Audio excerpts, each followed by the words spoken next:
Mesdames et messieurs, bonsoir. Nous sommes le vendredi 21 décembre 2012. C'est un plaisir de vous retrouver avec African Time sur WPAT 930 AM. Il est 21h à New York et 2h à Tombouctou. Vous suivez la principale édition de l'actualité africaine en français. Aïssa Taba au micro, Dambabou à la technique.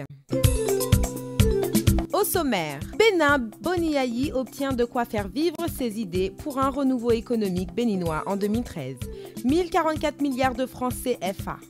L'Assemblée nationale a voté. Notre correspondant Salomon Dessous y reviendra.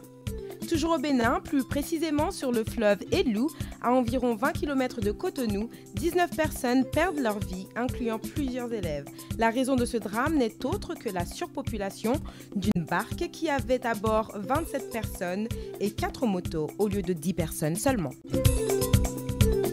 Au Sénégal, Ignace Ndeye nous parle de la Haute Cour de justice. Projet adopté à l'unanimité, mais non sans créer quelques protestations des députés de l'ancien parti au pouvoir. Toujours au Sénégal, Hissène Habré pourrait se retrouver sur la chaise de l'accusé. Une loi qui autorise la mise en place de chambres spéciales formées de magistrats africains pourrait éventuellement mettre en route la machine pour juger l'ancien dirigeant tchadien accusé de crimes contre l'humanité et crimes de guerre, 21 ans après son exil au Sénégal. Pour conclure les titres au Sénégal, ça chauffe pour Karim Wade. Il est attendu pour un 5e interrogatoire à la gendarmerie de Colobane, un quartier populaire de Dakar, pour expliquer quelques documents compromettants. En Guinée, Mamadou Baldé nous rapporte la reprise des audiences de la Cour d'appel de Conakry. Toujours en Guinée, il semblerait que la complicité est de retour entre l'Union européenne et le pays d'Alpha Condé.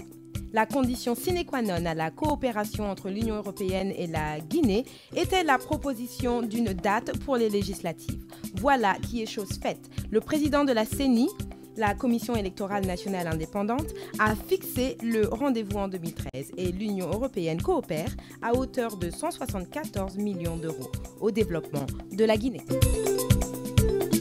En Côte d'Ivoire, 8 pro-Gbagbo retenus depuis avril 2011 retrouvent une liberté provisoire à la veille de Noël. Étienne Tano nous parle aussi de 2 attaques à Abidjan dans la nuit de jeudi à vendredi. Pour le Mali, Touré Barka, un ressortissant malien de Tombouctou, sera avec nous pour partager ses impressions sur la situation du Nord Mali et plus précisément l'adoption de l'intervention militaire dans une interview signée Dambabou.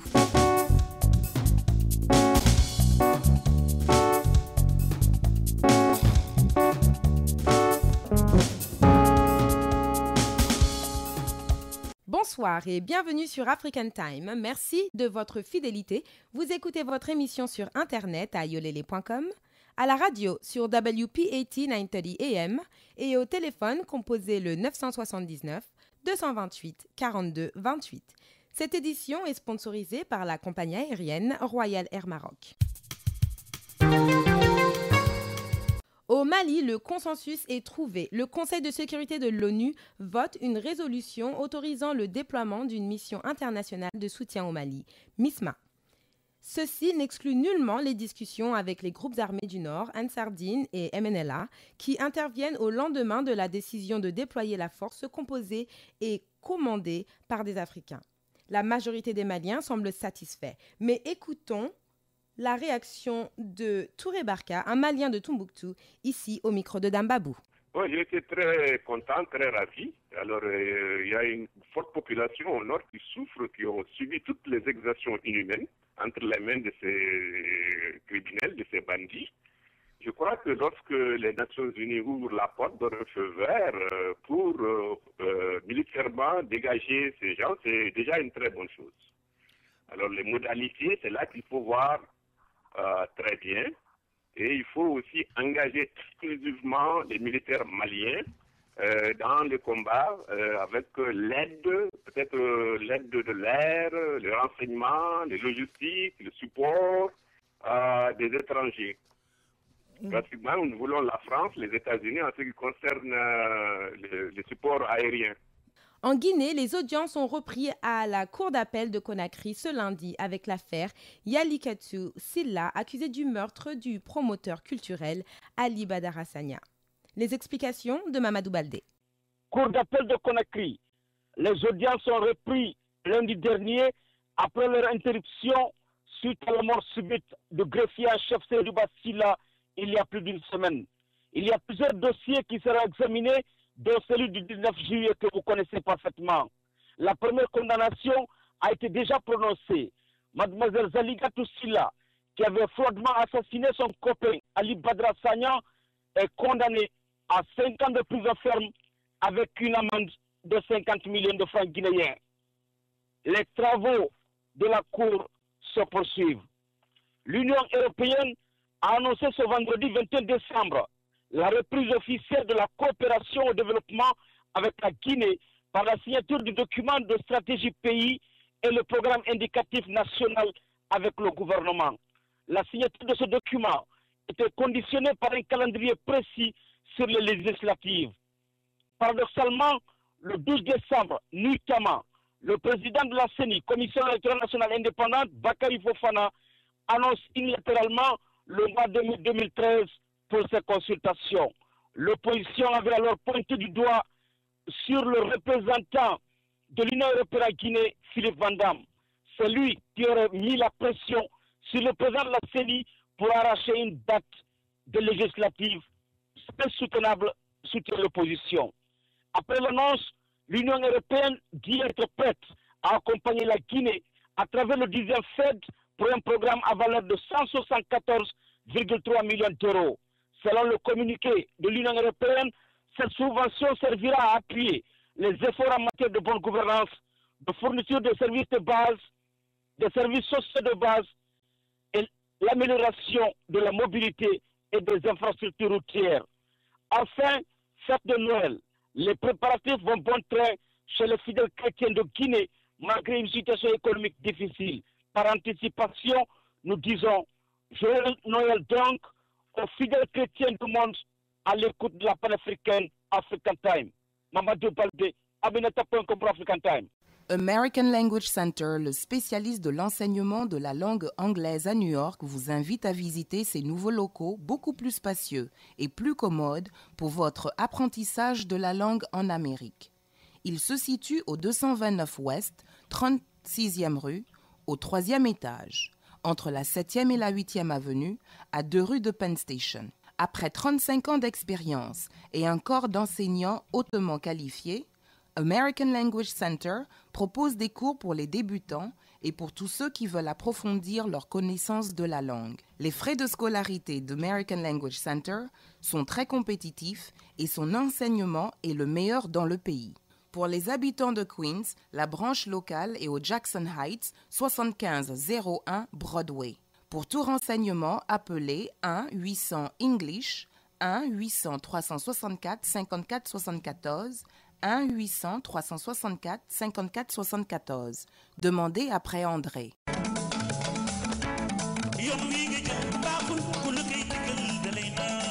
Votre compagnie aérienne préférée, Royal Air Maroc, est toujours à l'écoute de vos désirs et demandes. Vous avez réclamé plus de vols par jour en direction de l'Afrique? Royal Air Maroc répond positivement à cette demande. Royal Air Maroc vous offre le plus grand nombre de départs à destination des capitales africaines. Avec autant de vols partant de l'Amérique du Nord, votre temps de transit à Casablanca est réduit au minimum. Avec Royal Air Maroc, ce sont des tarifs imbattables et le plus grand nombre de destinations vers l'Afrique à partir de New York. Royal Air Maroc, c'est surtout un personnel accueillant qui partage vos valeurs et votre culture, qui connaît vos goûts et désirs. Profitez de votre transit à Casablanca pour goûter aux saveurs du Maroc. Pour plus d'informations et réservations, appelez Royal Air Maroc au 1-800-344-6726 ou visitez www.royalairmaroc.com.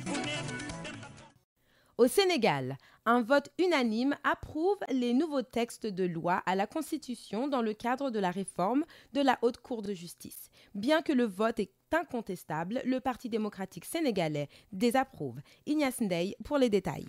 L'actualité de la semaine au Sénégal reste marquée par le vote et la mise sur pied de la Haute Cour de justice. Les députés ont en effet adopté et approuvé cette semaine cette juridiction spéciale qui est mise en place pour juger d'anciens ministres de la République incriminés dans divers délits. Et même si l'opposition a marqué sa désapprobation, la proposition est passée comme lettre à la poste avec la majorité présidentielle à l'Assemblée nationale. Et puis le Parti démocratique sénégalais met sur la table de l'Assemblée nationale une motion de censure contre le gouvernement. Même recevable, cette motion n'a aucune chance d'aboutir d'après les observateurs et les juristes. S'il y a quelqu'un qui est visé par cette motion de censure, c'est bien le Premier ministre Abdoul Mbaye, que les libéraux accusent de blanchiment d'argent de Hissène Habré. Hissène Habré, l'ex-chef d'État tchadien réfugié au Sénégal depuis 1991. Mais le tonitruant avocat, maître El Hadji Diouf, s'est catégoriquement démarqué de cette motion. El Hadji Diouf, qui défend le Premier ministre, estime que les libéraux tentent tout simplement de manipuler l'opinion pour faire oublier les poursuites intentées contre eux. Et parlant de poursuites, le fils de l'ex-président Abdoulaye Wade, Karim Wade, est retourné cette semaine à la brigade de recherche de la gendarmerie de Colobane. Il a subi hier encore un nouvel interrogatoire et selon le journal Libération, l'écho se réfère autour de l'ex-ministre Karim Wade qui pourrait repasser encore chez les enquêteurs. Les gendarmes lui auraient notifié qu'ils sont en possession des documents compromettants le concernant. On s'achemine ainsi vers une mise en demeure après que l'enquête préliminaire a été bouclée.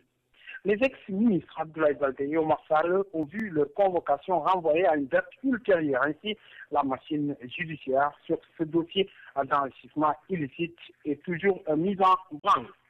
Autre dossier agité cette semaine, c'est celui de l'aéroport du Sénégal, Oumar Hassimoudia, le directeur d'exploitation, et Abdoul Nar Mbeng, qui était entendu sur l'affaire de détournement de deniers publics à l'ADS, ont évité de justesse le chemin de Rebus. Après 2 tours d'horloge, 2 retours au parquet, ils ont pu recouvrer la liberté après avoir trouvé un compromis pour rembourser l'intégralité de la somme exigée, une somme portant sur près de 49 millions de francs CFA. Moins heureux, c'est l'ex-directeur général de l'ASER, l'Agence sénégalaise de l'électrification rurale, Modibo Diop, toujours en prison. Ses partisans ont organisé cette semaine une journée de prière. Le système éducatif quasi paralysé cette semaine au Sénégal. Les syndicats d'enseignants sont montés au créneau. Le QFEMS, le cadre unitaire des syndicats d'enseignants du moyen et du secondaire, est illustré par des débrayages marqués à l'Union des enseignants du Sénégal, US, également par une grève. Elle réclame le paiement des indemnités et le respect du protocole signé avec l'État.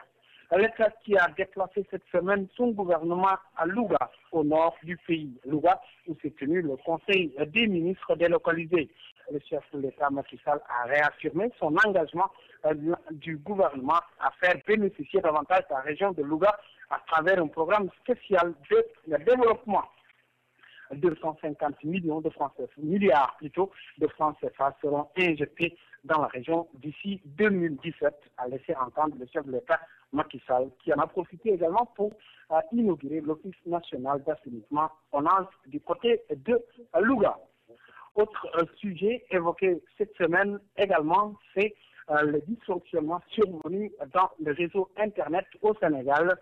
Pendant plusieurs heures, les Sénégalais ont été privés d'Internet. La RTP a pu résoudre cette difficulté tard dans la soirée. Des problèmes de câbles coupés, des câbles souterrains coupés seraient à l'origine de ces nombreux dysfonctionnements. Et puis cette semaine, l'on a inhumé l'évêque émérite de Ziguinchor, Monseigneur Augustin Sagna, qui a été inhumé, rappelons-le. Il a été rappelé à Dieu le 9 décembre dernier, à l'âge de 92 ans. Il a été inhumé dans le sud du pays, dans son diocèse même. La messe eucharistique d'obsèques a été célébrée par le cardinal Théodore Adrien Sarr. Ainsi va l'actualité cette semaine au Sénégal. À Dakar, pour African Times, Ignace Ley.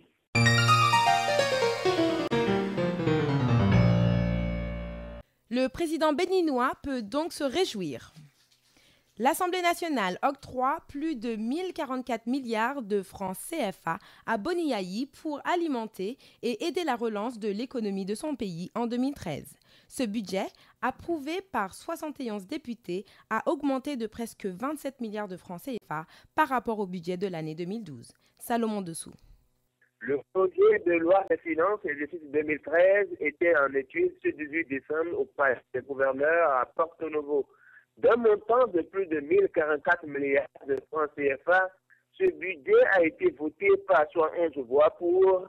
10 contre et une abstention en dépit des réserves observées par les députés de l'Union de la Nation, parti d'opposition. L'Assemblée nationale donne ainsi les moyens au gouvernement de Boni-Yayi de réaliser sa vision pour 2013.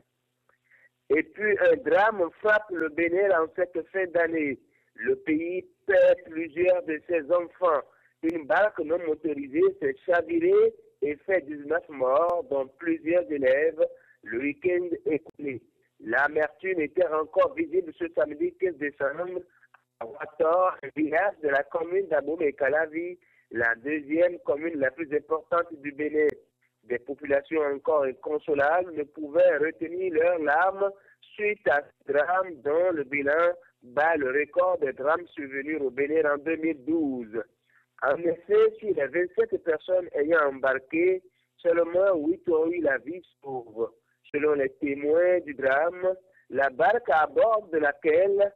se trouvaient les passagers ne pouvait transporter que 10 personnes, mais ils étaient 27 assis engouffrés. En plus de cette surcharge, le conducteur a chargé 4 motos. Ayant résisté quelques kilomètres, la barque a chaviré. Dans la journée du dimanche 7 décembre, les populations continuent d'extraire de l'eau des corps sans vie. Les autorités ont fait le déplacement sur les lieux pour présenter les condoléances habituelles du gouvernement. Mais le ministre de l'Intérieur, Benoît Degla, a interdit jusqu'à nouvel ordre que les populations empruntent ce trafic rapide du fleuve Helou, dont la signification en français est une interdiction prononcée en cas de malheur en langue locale Fongbe. Et enfin, le Bénin perd encore un autre de ses grands fils, Clément Mélomé, artiste compositeur et membre fondateur du groupe Polyrythmo cet été, ce mardi 18 décembre, à l'âge de 68 ans. Malade depuis quelques semaines, le baobab de la musique béninoise aurait succombé des suites d'une crise cardiaque. C'est sur cette triste nouvelle que nous bouclons l'actualité de la semaine au Bénin. Et par anticipation, joyeuses fêtes de Noël à tous les auditeurs de Radio African Time. Salomon Dessous, Cotonou. Vous aimez les belles chaussures? Alors écoutez bien. Gora Sneakers au 40 Ouest, 31e rue, entre la 5e et Broadway est l'endroit idéal. Chez Gora Sneakers, il n'y a pas de contrefaçon, tout est original. Vous y trouverez Timberland, Nike, Reebok, Sebago, Adidas et j'en passe les meilleurs. Désormais, vous trouverez chez Gora Sneakers des casquettes et des jeans des plus grandes marques. Alors, ne faites plus attendre vos pieds, offrez-leur des chaussures de qualité. Gora Sneakers, c'est au 40 Ouest, 31e rue, entre la 5e et Broadway, en face du poste office. Téléphone 212 695 64 92. 212 695 64 92. En Côte d'Ivoire, liberté provisoire pour certains pro-Gbagbo. Ils sont au nombre de 8 à avoir quitté leur cellule d'une prison du nord du pays pour respirer à l'air libre et à quelques jours de Noël, s'asseoir autour de la table familiale pour un dîner plus copieux aura certainement l'effet d'un paradis sur terre. Ils sont détenus pour la plupart à Bondiali et à Korobo au nord du pays depuis la chute de l'ancien régime le 11 avril 2011. L'annonce de leur liberté provisoire a été faite au cours du journal de 20 heures de la radio-télévision ivoirienne RTI à travers un communiqué émanant du ministère de la Justice, des Droits de l'Homme et des Libertés publiques. Il s'agit entre autres de M. Akenbo Gilbert Marie, le Premier ministre du gouvernement post-électoral de Laurent Gbagbo. et les ministres du même gouvernement, à savoir Désiré Dallo et Christine Agodi. Une liberté provisoire qui intervient juste après plusieurs appels demandant la libération des Fogabo. Nouvelle nuit de violence à Abidjan. Dans la nuit du jeudi à vendredi, les habitants de Yopougon ont été réveillés par des tirs créant la panique dans la commune d'Abidjan. Et selon certaines sources, c'est aux environs de 3 heures du matin que la gendarmerie située dans le quartier du Croix-Rouge, non loin de la brigade anti-émeute BAE, a été attaquée à l'arme lourde par des individus non identifiés. Bilan un mort qui serait un gendarme tué.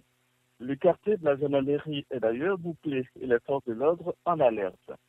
Le nonce apostolique Ambrose Mata, décédé le samedi 8 décembre 2012 dans un accident de la circulation vers Mans, avait plaidé une initiative personnelle auprès du chef de l'État ivoirien Alassane Dramane Ouattara pour que les proches de M. Gbagbo puissent fêter en famille. Le nonce apostolique Ambrose Mata, décédé le samedi 8 décembre 2012 dans un accident de la circulation vers Mans, avait plaidé une initiative personnelle auprès du chef de l'État ivoirien Alassane Dramane Ouattara pour que les proches de M. Gbagbo puissent fêter en famille.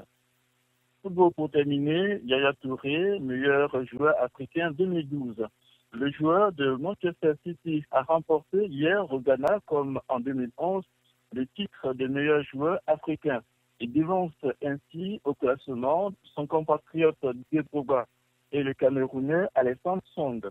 Cette récompense vient couronner sa grosse saison. Pièce maîtresse des éléphants de Côte d'Ivoire, il rejoint Didier Drogba au palmarès de cette distinction.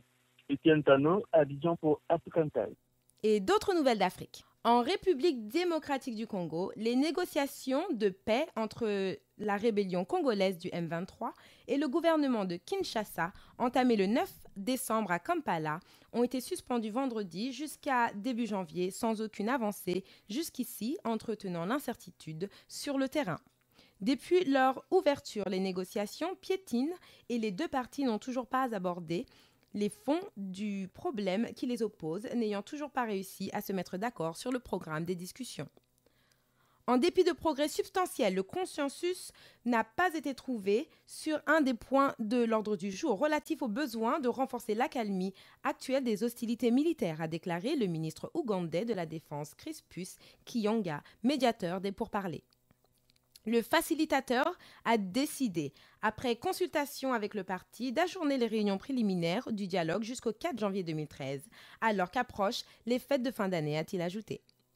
Les délégués du M23 à Kampala avaient réclamé mercredi la signature d'un cessez-le-feu avec les autorités de République démocratique du Congo, la RDC, accusant Kinshasa de s'y refuser et de faire traîner les négociations pour renforcer ses positions dans l'est du pays.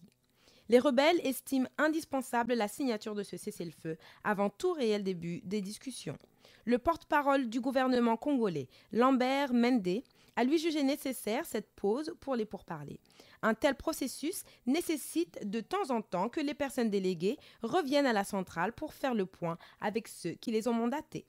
Je pense que c'est tout à fait sage et normal, a-t-il déclaré à l'AFP. Les pourparlers avaient été promis aux rebelles en échange de leur retrait de la capitale du Nord Kivu, Goma, prise le 20 novembre et évacuée le 1er décembre au terme d'une médiation des pays des Grands Lacs orchestrée par l'Ouganda. Ce retrait a dans l'immédiat éloigné la crainte d'un embarrassement de la région, mais sur le fond, rien n'est réglé et le piétinement des négociations entraîne la crainte de nouveaux combats. En Égypte, des heurts entre manifestants ont fait plusieurs dizaines de blessés vendredi dans la deuxième ville d'Égypte, Alexandrie, au nord, à la veille de la seconde phase du référendum sur le projet de constitution qui provoque de fortes tensions depuis plusieurs semaines. Islamistes partisans du oui et opposants prônant le non se sont jetés des pierres, amenant la police anti-émeute à tirer des gaz lacrymogènes et à s'interposer pour mettre fin aux batailles de rue. Le ministère de l'Intérieur a fait état de 62 blessés, dont 12 policiers. 2 bus de la police ont été incendiés selon le communiqué du ministère qui fait état également de l'arrestation de 12 manifestants. Les violences ont éclaté aux abords d'une grande mosquée d'Alexandrie où plusieurs milliers d'islamistes étaient réunis ainsi que quelques centaines de partisans du nom. Des affrontements similaires avaient déjà fait une quinzaine de blessés il y a une semaine à cet endroit. Le peuple veut la loi de Dieu. Nous nous sacrifions pour l'islam, scandaient les islamistes. L'Égypte était unie, mais le président Mohamed Morsi l'a divisée en factions, assurait quant à lui Mohamed Fayez, un sympathisant de l'opposition.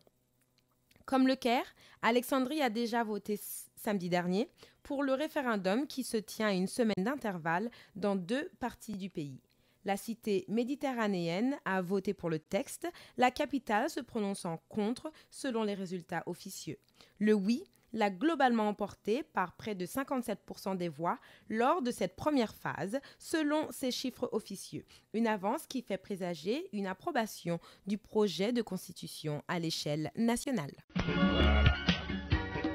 Chauffeur de taxi ou simple propriétaire de voiture, ce message est pour vous. Mohamed et toute l'équipe de mécaniciens que vous connaissez au garage de la 111e rue et la 3e avenue à Harlem vous donnent rendez-vous au garage City White Car Repair qui se trouve au 250 East 137e rue entre Third Avenue et Ryder. Pour tous vos travaux de mécanique automobile, une seule adresse City White Car Repair. Alignement, transmission, électricité et tout le reste, visitez City White Car Repair au 250 East 137e rue entre 3e et Ryder dans le Bronx. Téléphone 718 401 29 59. Les principales cartes de crédit et de débit y sont acceptées. Aux États-Unis, Barack Obama a choisi le sénateur John Kerry pour succéder à Hillary Clinton au département d'État. Kerry n'était que le 2e choix du président, qui aurait souhaité confier la tâche à son ambassadrice à l'ONU, Susan Rice. Mais l'opposition républicaine s'était montrée très hostile à cette candidature et a fait savoir qu'elle accepterait en revanche l'ancien candidat démocrate à la présidence en 2004. L'annonce officielle est tombée ce vendredi, 21 décembre, aujourd'hui. John Kerry, 69 ans, devient secrétaire d'État américain, autrement dit, ministre des Affaires étrangères. Le sénateur fait partie de la vieille garde de Washington. Cela fait presque 30 ans qu'il arpente les couloirs du Congrès. Ce n'est pas seulement à cause de sa chevelure que ses collègues l'appellent l'éminence grise du Sénat. Après l'échec de sa candidature à l'élection présidentielle en 2004, remportée par George W. Bush, John Kerry s'est beaucoup investi sur la scène internationale. Avez-vous des vidéos à transférer sur DVD? Des cassettes audio sur CD? Allez à Yat Ndendori de Mamadou Senghor.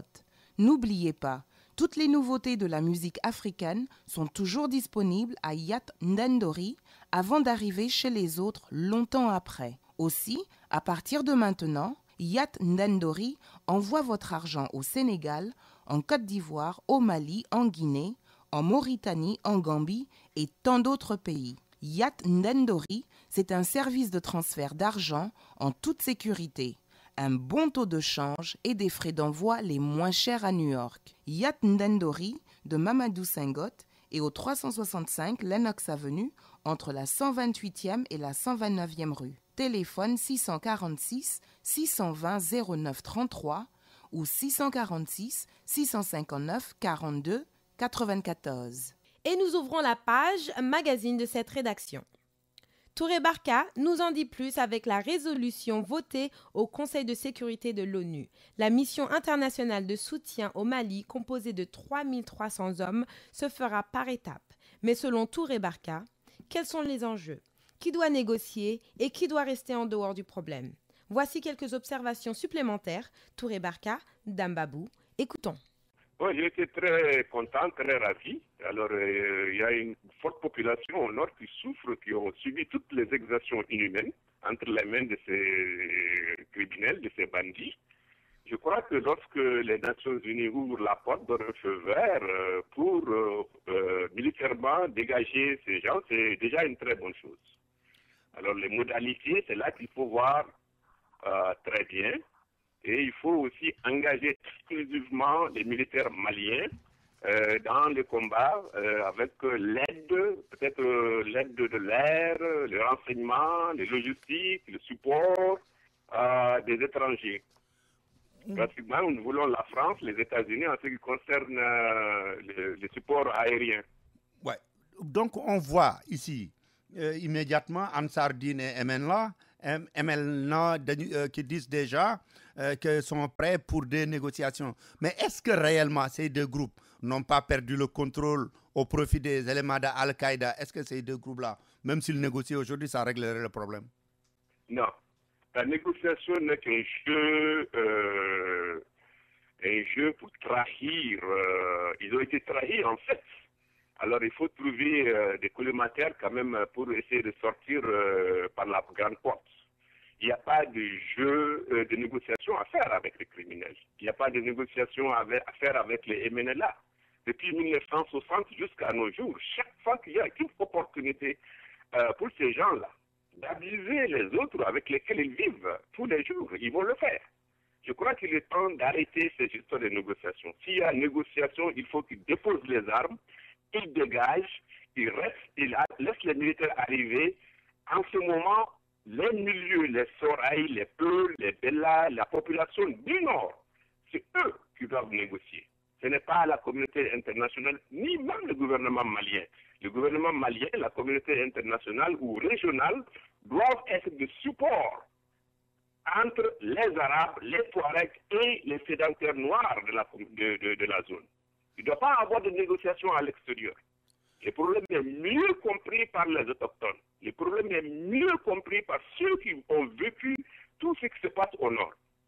La CEDEAO ne peut pas comprendre le problème. Il y a des enjeux internationaux qu'il ne faut pas impliquer dans cette affaire. Il y a eu des tonnes de négociations à Alger. Il y a eu des tonnes de négociations à Tombouctou, à Gao. Alors, ça n'a rien donné. Ouais. Il faut arrêter ces problèmes-là. Ça a un autre aspect que les populations du Nord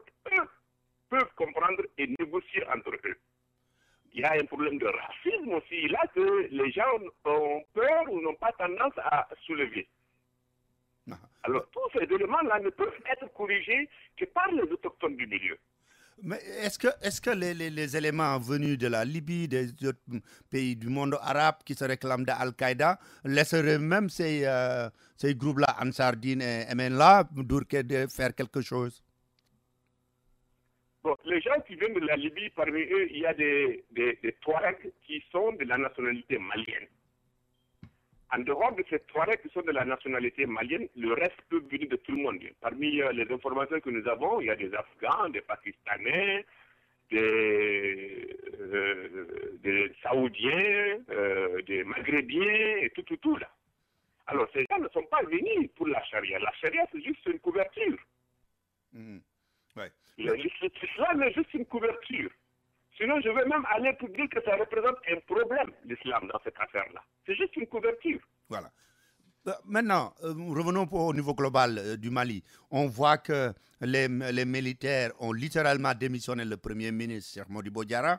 Il y a un nouveau Premier ministre. Et le président a donc réuni le premier Conseil des ministres. Et première déclaration, nous devons donner à l'armée ce qui appartient à l'armée, etc. Est-ce que vous pensez que le pouvoir central à Bamako, le pouvoir politique en particulier, peut jouer un rôle quelconque dans cette situation-là? Le problème fondamental, c'est qu'il n'y a pas de cohésion au niveau de Bamako. Le pouvoir n'est pas connu et la population est désorientée en ce qui concerne qui nous gouverne. Les intentions du capitaine, on ne le sait pas. On ne peut pas aussi juger le nouveau Premier ministre à ce moment. C'est un administrateur, un grand bureaucrate, ça ne soulage pas. Alors, ce n'est pas des négociations, des consensus avec lesquels il faut faire face à des situations exceptionnelles comme ça. Un gouvernement national, ce n'est pas ce qu'on cherche. On cherche des gens qui vont appliquer les deux rôles dont le gouvernement a été formé, c'est-à-dire libérer le Nord, faire les élections. Alors, on ne sait pas. Tout le monde est dans le limbo, tout le monde est vraiment embrouillé. Je ne peux pas franchement vous dire quelque chose sur ce qui se passe à Bamako, parce que personne ne sait qu'est-ce qui se passe au niveau du pouvoir central, au niveau de Bamako. Et c'est ça le problème fondamental. Touré Barka, merci beaucoup. Merci. Toujours dans la page magazine, une autre résolution est adoptée, mais cette fois-ci, on parle de mutilation génitale féminine. Hier, l'Assemblée générale des Nations unies approuve le projet intitulé « Intensification de l'action mondiale visant à éliminer les mutilations génitales féminines ». Mais alors, qu'est-ce que cela signifie pour les millions de femmes victimes de cette violence? Qu'est-ce que la résolution représente en réalité? Dambabou interpelle Mariama Lamizana, fervente activiste continentale de lutte contre les mutilations de femmes. Mariama Lamizana est une passionnée, engagée et déterminée à éradiquer ce fléau de violence contre les femmes et les jeunes femmes d'Afrique.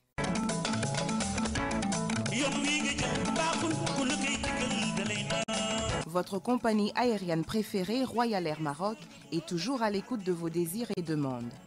Vous avez réclamé plus de vols par jour en direction de l'Afrique. Royal Air Maroc répond positivement à cette demande. Royal Air Maroc vous offre le plus grand nombre de départs à destination des capitales africaines. Avec autant de vols partant de l'Amérique du Nord, votre temps de transit à Casablanca est réduit au minimum. Avec Royal Air Maroc, ce sont des tarifs imbattables et le plus grand nombre de destinations vers l'Afrique à partir de New York. Royal Air Maroc, c'est surtout un personnel accueillant qui partage vos valeurs et votre culture, qui connaît vos goûts et désirs. Profitez de votre transit à Casablanca pour goûter aux saveurs du Maroc. Pour plus d'informations et réservations, appelez Royal Air Maroc au 1 800 344 67 26 ou visitez www.royalairmaroc.com. Nous poursuivons maintenant avec la page de l'actualité sportive. Les Lions de la Teranga, l'équipe nationale de football sénégalais, attendaient toujours de connaître le nom de leur prochain entraîneur. Le ministre des Sports cherche un candidat irréprochable. En attendant, l'Angola sera reçu à l'extérieur vu que le stade du président Senghor est toujours sous l'effet d'une sanction. Eladj Malingjaye.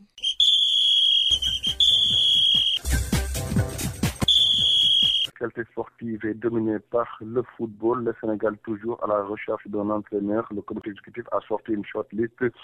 de 5 coachs, parmi lesquels on peut citer Alain Giresse, Aliou Cissé, Jacques Santini, Juan Guéric Edinson, entre autres des choix qui ont été expliqués comme le souhaite la tutelle. Actuellement, la balle est dans le camp du ministère des Sports, qui est le principal payeur à l'État. Le Sénégal est sans entraîneur et risque de recevoir l'Angola en mars dernier, hors du pays. Le stade Lat Dior, qui a été ciblé par les fédéraux et l'État du Sénégal, ne répond pas au nom de la Confédération africaine de football. Une délégation fédérale et ministérielle s'est rendue à Thiès pour constater l'état de dégradation très avancé du stade Lat Dior de Thiès. Les travaux ne peuvent pas être prêts d'ici mars 2013. Demba Diop se trouve également dans la même situation que Lat Dior. Aujourd'hui, la sous-région demeure la seule alternative pour le Sénégal. D'ailleurs, on évoque la Gambie, la Mauritanie, entre autres. Toujours en football, la Ligue professionnelle en assemblée générale ce samedi au stade du président Senghor. La succession de Louis Lamotte sera à l'ordre du jour. 4 candidats sont en lice. Il s'agit de Ndofène Fall, Sayer Seck, Ibrahima Konaté, Omar Gueye de l'Union sportive de Ouakam. La rencontre initiée par le président de la République, Modou Fall, pour trouver un candidat consensuel a échoué. Les 4 prétendants maintiennent leur candidature. Les équipes, elles continuent leur préparation avec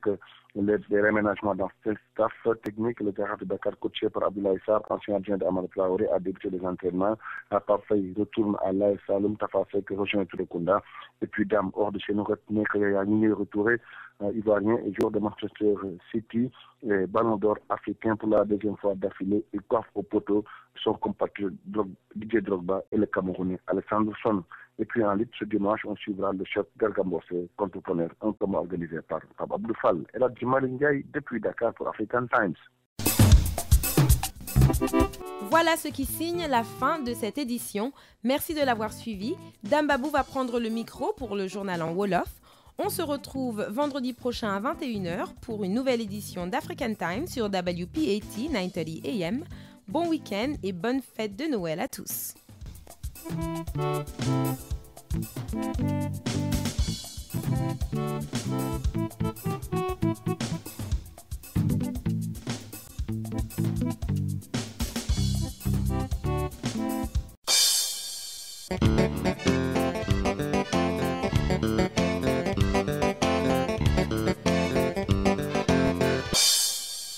mbokk yi ñu ngi leen di nuyu te di leen gërëm ci déglu bi ngeen def seen émission fii ci African Time ci WPAT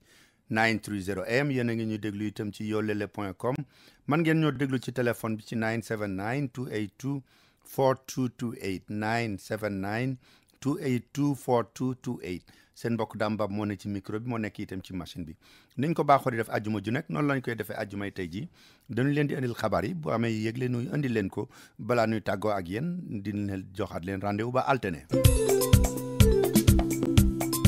dafa meloon ne ñi ngi ko doon bëgg a fàtte gouvernement wu Macky Sall dafa waxoon ne bu toogee ba mu yàgg dina jël conseil des ministres bi ministre yëpp ñu dajaloo dem ci benn région delluwaat nañ ca def nañ ko ca région wu Louga la ñu ko defee ci alxames ji weesu Pape Ndaw dana ñëw ak ñun ci li ñu fa jot a jàpp yëpp ca jamono boobee nga xam ne gouvernement ba mi ngi ànd di dem Louga waa parti démocratique sénégalais ñi te nekk ay député nee nañ dañu bëgg a wax assemblée nationale ñu ne nañu daanal gouvernement wu Abdoul Mbaye loolu yëpp li ñu ci jot a waxtaane Pape Ndaw danañu ko tënkal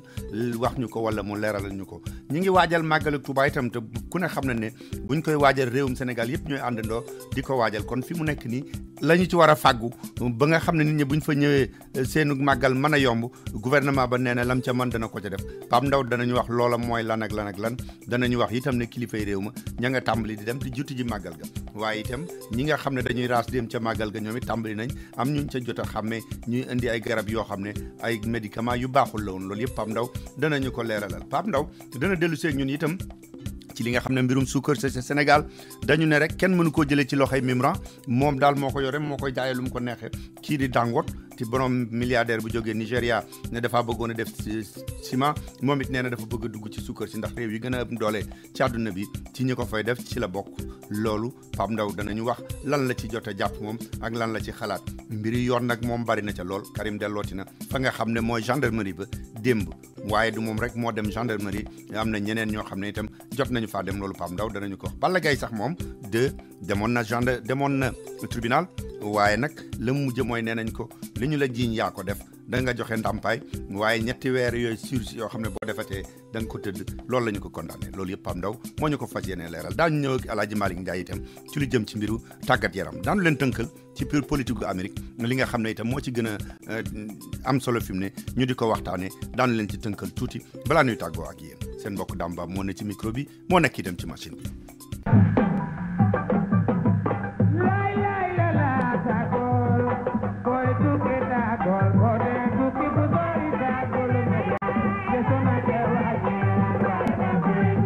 waaw kon boog mbokk yi bu ñu dellu see di leen nuyooti te di leen ñaanal nag joyeux Noël parce que ñetti fan rek moo ci des mu yegg seeg jàmm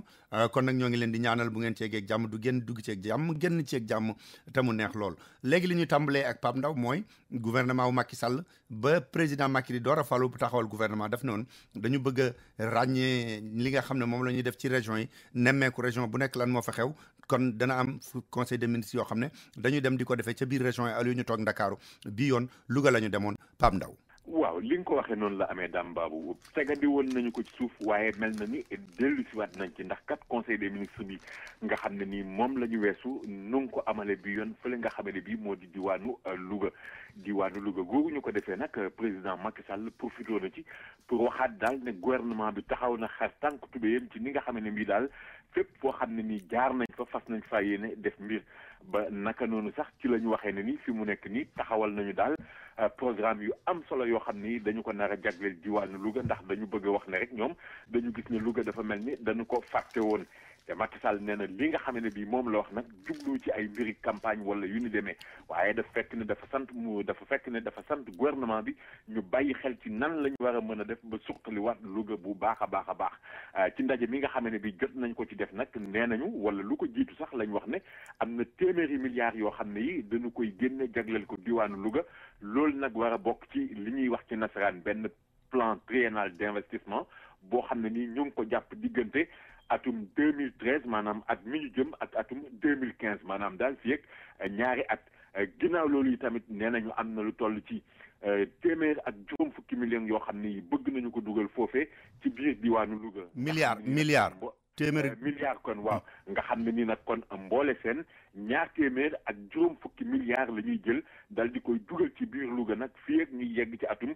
2017 loolu la Macky Sall la xamle waaye ci li nga xam ne bii moo gën a jàmp nag gis nañu ne danañu génnee fanweeri milliards ak ñett yoo xam ne yi dañu koy dal di dugal ci li nga xam ne nii moo di mbéy mi ndax nag dañu jàpp ne war nañu defaraat lu toll ci juróomi junniy hectares yoo xam ne yi dafa wër fi nga xam ne bii moom la ñuy wax lac de Guiers Macky Sall nee na it mbiru tali yi ak yoon yi ci wàllu dem beeg dikk bi duñu ko bàyyi ginnaaw ndax am na koppar yoo xam ni ci fonds cohésien la ñu ko war a jëlee ak itamit taxawal benn centrale électrique buy defar courant boo xam ne ni ca lew na lay doon ak itamit beneen centrale charbon boo xam ne ni ñu ngi ko jàpp amal ci diwaanu Potou digganteem ak Louga toll ci fanweeri kilomètre président de la République Macky Sall tamit wax na ne daal faaw ñu daal di yeesalaat li nga xam ne bii mooy résidence Djily Mbaye ndax xam nga conseil des ministres bi foofu la ñu ko doon defee Macky Sall nag nee na bu ñu paree ci Louga dana nekk ci dëkk yi nga xam ne bii moo gën a mucc ay ci sunu réew moom président Macky Sall profité na ci tamit dal di inauguré siège u ONAS maanaam office national de l'assainissement bi nga xamee ne bii moom la ñu def foofee ak itamit benn centre d'épuration Macky Sall nag ci aljuma ji sax la delluwaat fi nga xamee ne bii moo di Ndakaaru Dambaabu. waaw Pape ci jamono boobu mu dem ak gouvernement am di fa di def conseil des ministres bi Louga fekk na ñoom waa parti démocratique sénégalais nee nañ gouvernement boobu Abdoul Mbaye jiite dañ ko war a daaneel sax moom. waaw loolu la ñu wax day wala ñoom waa parti démocratique sénégalais PDS loolu mooy seen bëgg-bëgg ndax nee nañu ñoom dugal nañu benn motion de censure te xam nga motion de censure pour fàttali rek mooy loo xam ne ni bu ñu ko defee yóbbu ko assemblée nationale député yi dañu koy waxtaanee buñ ci waxtaanee ba pare nag bu ñu ko wotee ñoom ñëpp ànd ci motion de censure boobu day nërmeel li nga xam ne bi moo di premier ministre bi daal di yóbbaale gouvernement bi loolu nag waa parti démocratique sénégalais nee nañu daal li tax ñu def ko du lenn budul rek ne ñoom dañu jàpp ne daal Abdoul Mbaye dafa nekk koo xam ne ni tey waratul jiite li nga xam ne bii mooy gouvernement wu Sénégal parce que ñoom dañuy wax naan Abdoul Mbaye loxoom dafa takk ci mbiri koppar yi nga xam ne bii dañuy wax naan Hissène Habré xaalis boobu daf ko indi fii ci suñu réew ñu daal di koy layandi ba mun koo jaaralewaat ci bërëb yoo xam ne xaalis ba day daal di lew ba ñu mun koo lekk te ñoom nee nañu xaalis boobu dañuy jàpp ne fa nga xam ne foofu la jóge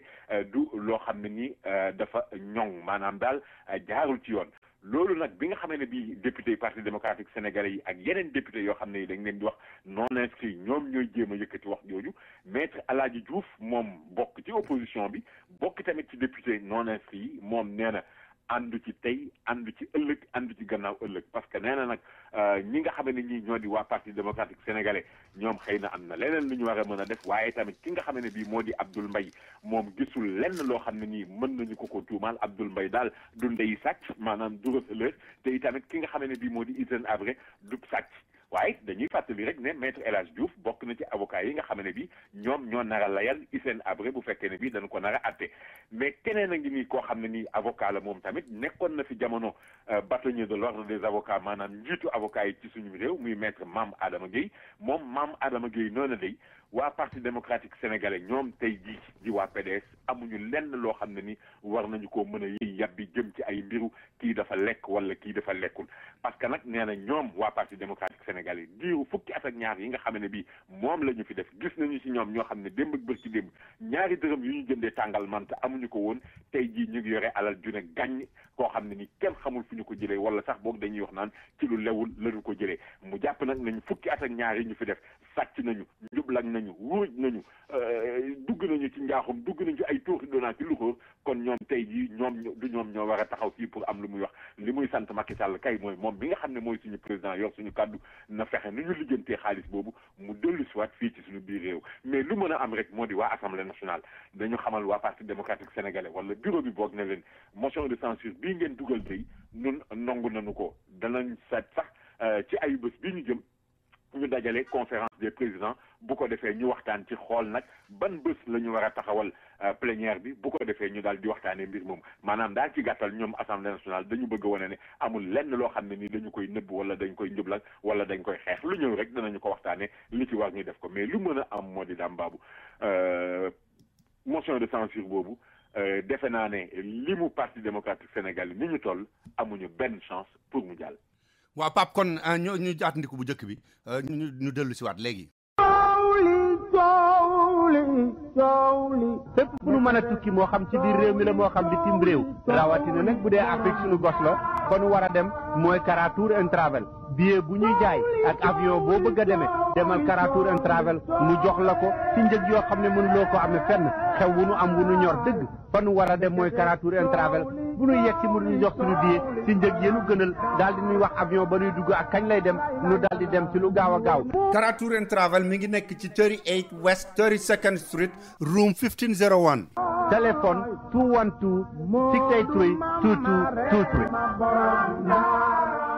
wala fi dañuy wax ne kuy jàpp jaam du faale jiit loolu moo tax Broadway Wireless nee na seen accessoire cell phone yi mu leen doon indil yëpp léegi dootul jàppati jiit jaani ñàngoor lay jàppali leen ko indil ndax moom coppam mooy voyage dem ba Chine dem dugg ca usine ya dem xool yu bees yi nga xam ne ñooy door a xew ca njëg ya gën a yomb mu indil leen ko accessoire bu ngeen mën a bëgg moo xam ay charger lañu moo xam ay kees lañu kees yi bu ngeen ci mën a soxla bu iPhone yi bu Blackberry bu Galaxy ak yi nga xam ne yëpp mënuma koo lim lu ngeen ci soxla bu ngeen demee ci Broadway Wireless ci prix en gros prix yu bees tàq ñoo fa nekk te itam kees yu door a ñëw ñu ngi leen di door a ubbi ñu bees tàq ñoo fa nekk Amadou nee na léegi mooy demal boppam jëlal boppam seetal boppam waxaaleel boppam indil leen ko mu yomb lool te xew maase ak jamono ji kon nag bu ngeen bëggee jënd lu jëm ci accessoire téléphone di ko jaayi waat dem leen ci Broadway Wireless mi ngi nekk ci 55 West 27th Street ci diggante Broadway ak 6th Avenue téléphone 252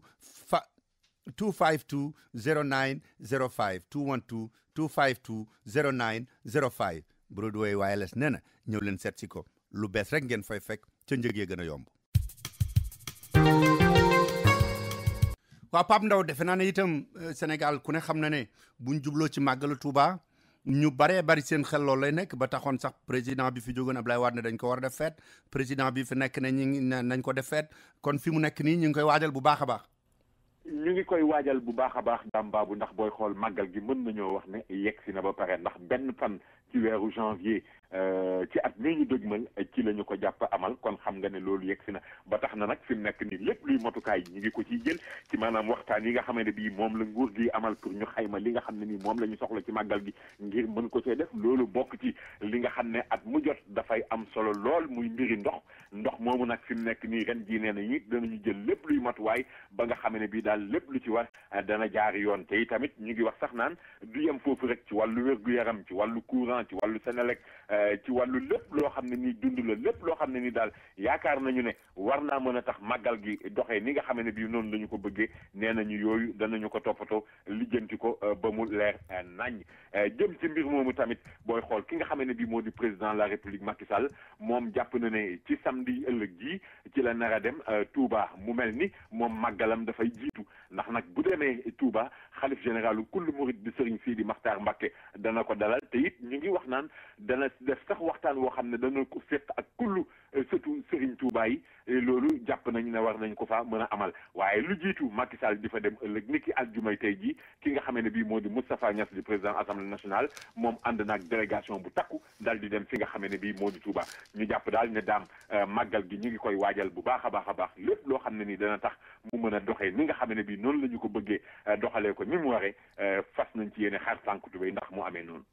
waaw xam nga nag bu màggal gi jubee ay millions ngi nit ñooy dem di siyaare ji waaye itam ni ñu koy waxee du ci ñàkk gaa yoo xam ne ñoom la leen fa yóbbu leneen la ñu ngi naan wax naan am na ay garab yu bari ay médicaments yu baaxul yu ñu fa doon jéem a dugal ba ñu nangu ko fi mu ne.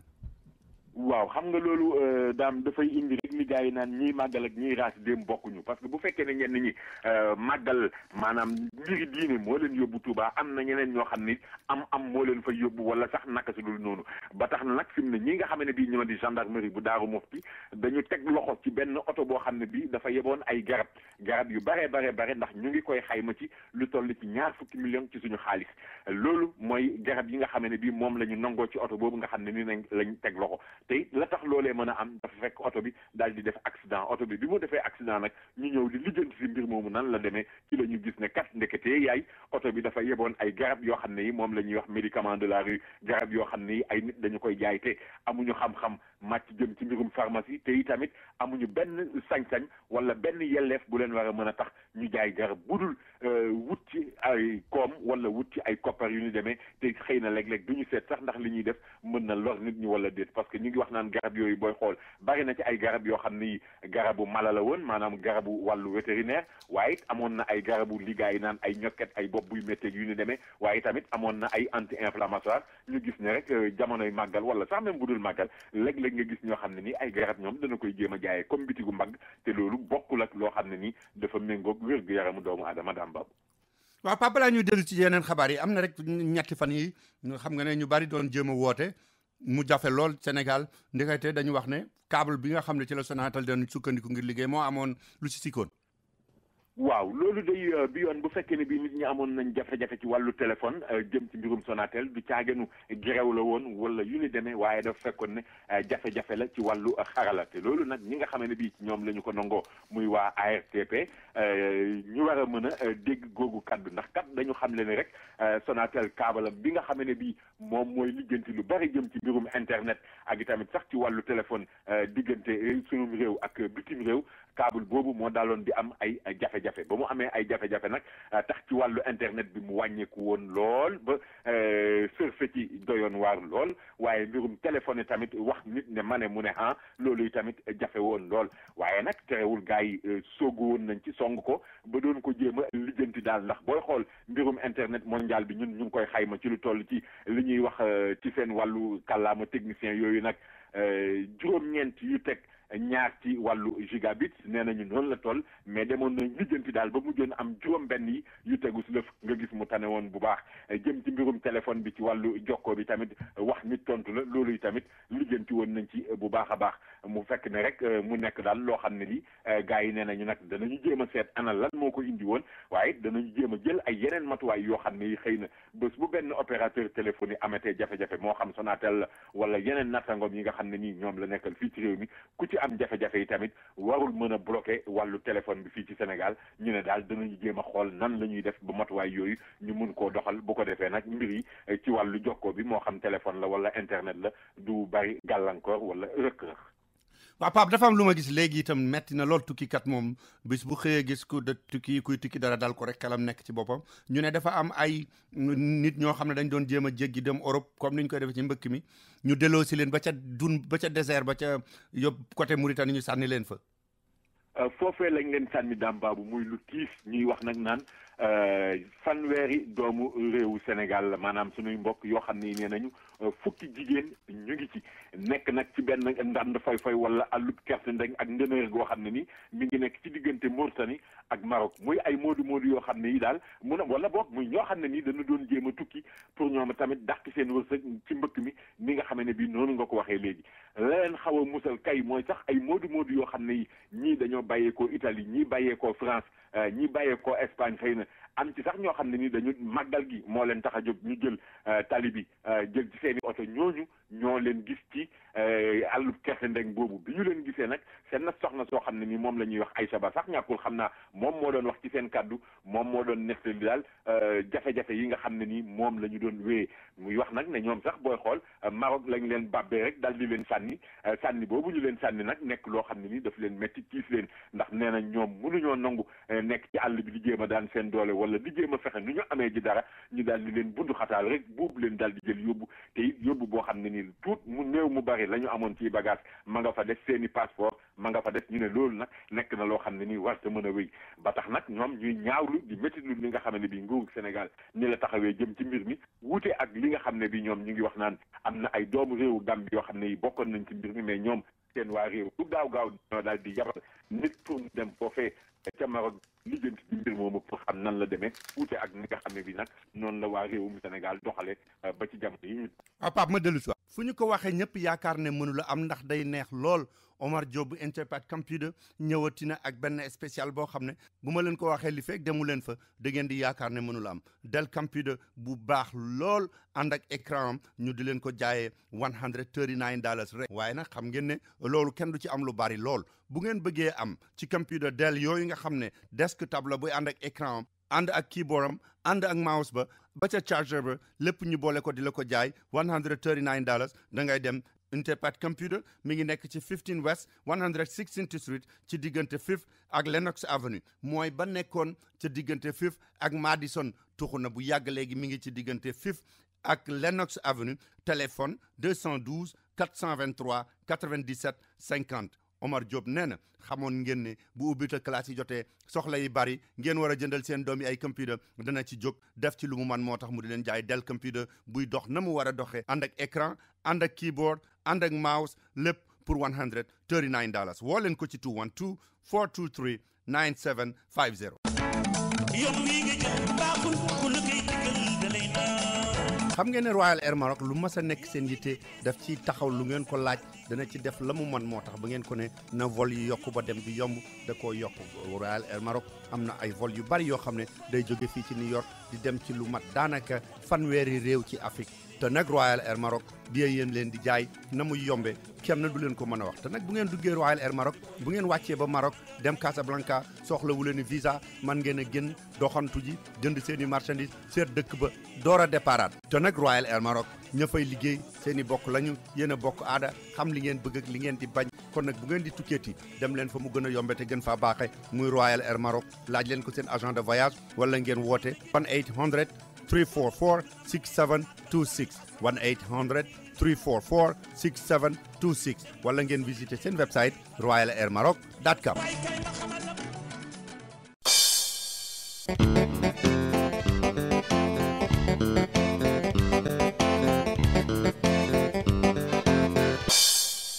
waaw kon mbokk yi bu ñu jógee ci heure bu njëkk bi ba mu jeex dañuy daal di dellusiwaat rek fi nga xam ne foofu la ñu toll woon ak Pape Ndaw fa la ñuy daal di tàmbaliwaat ak moom ci laaj yi.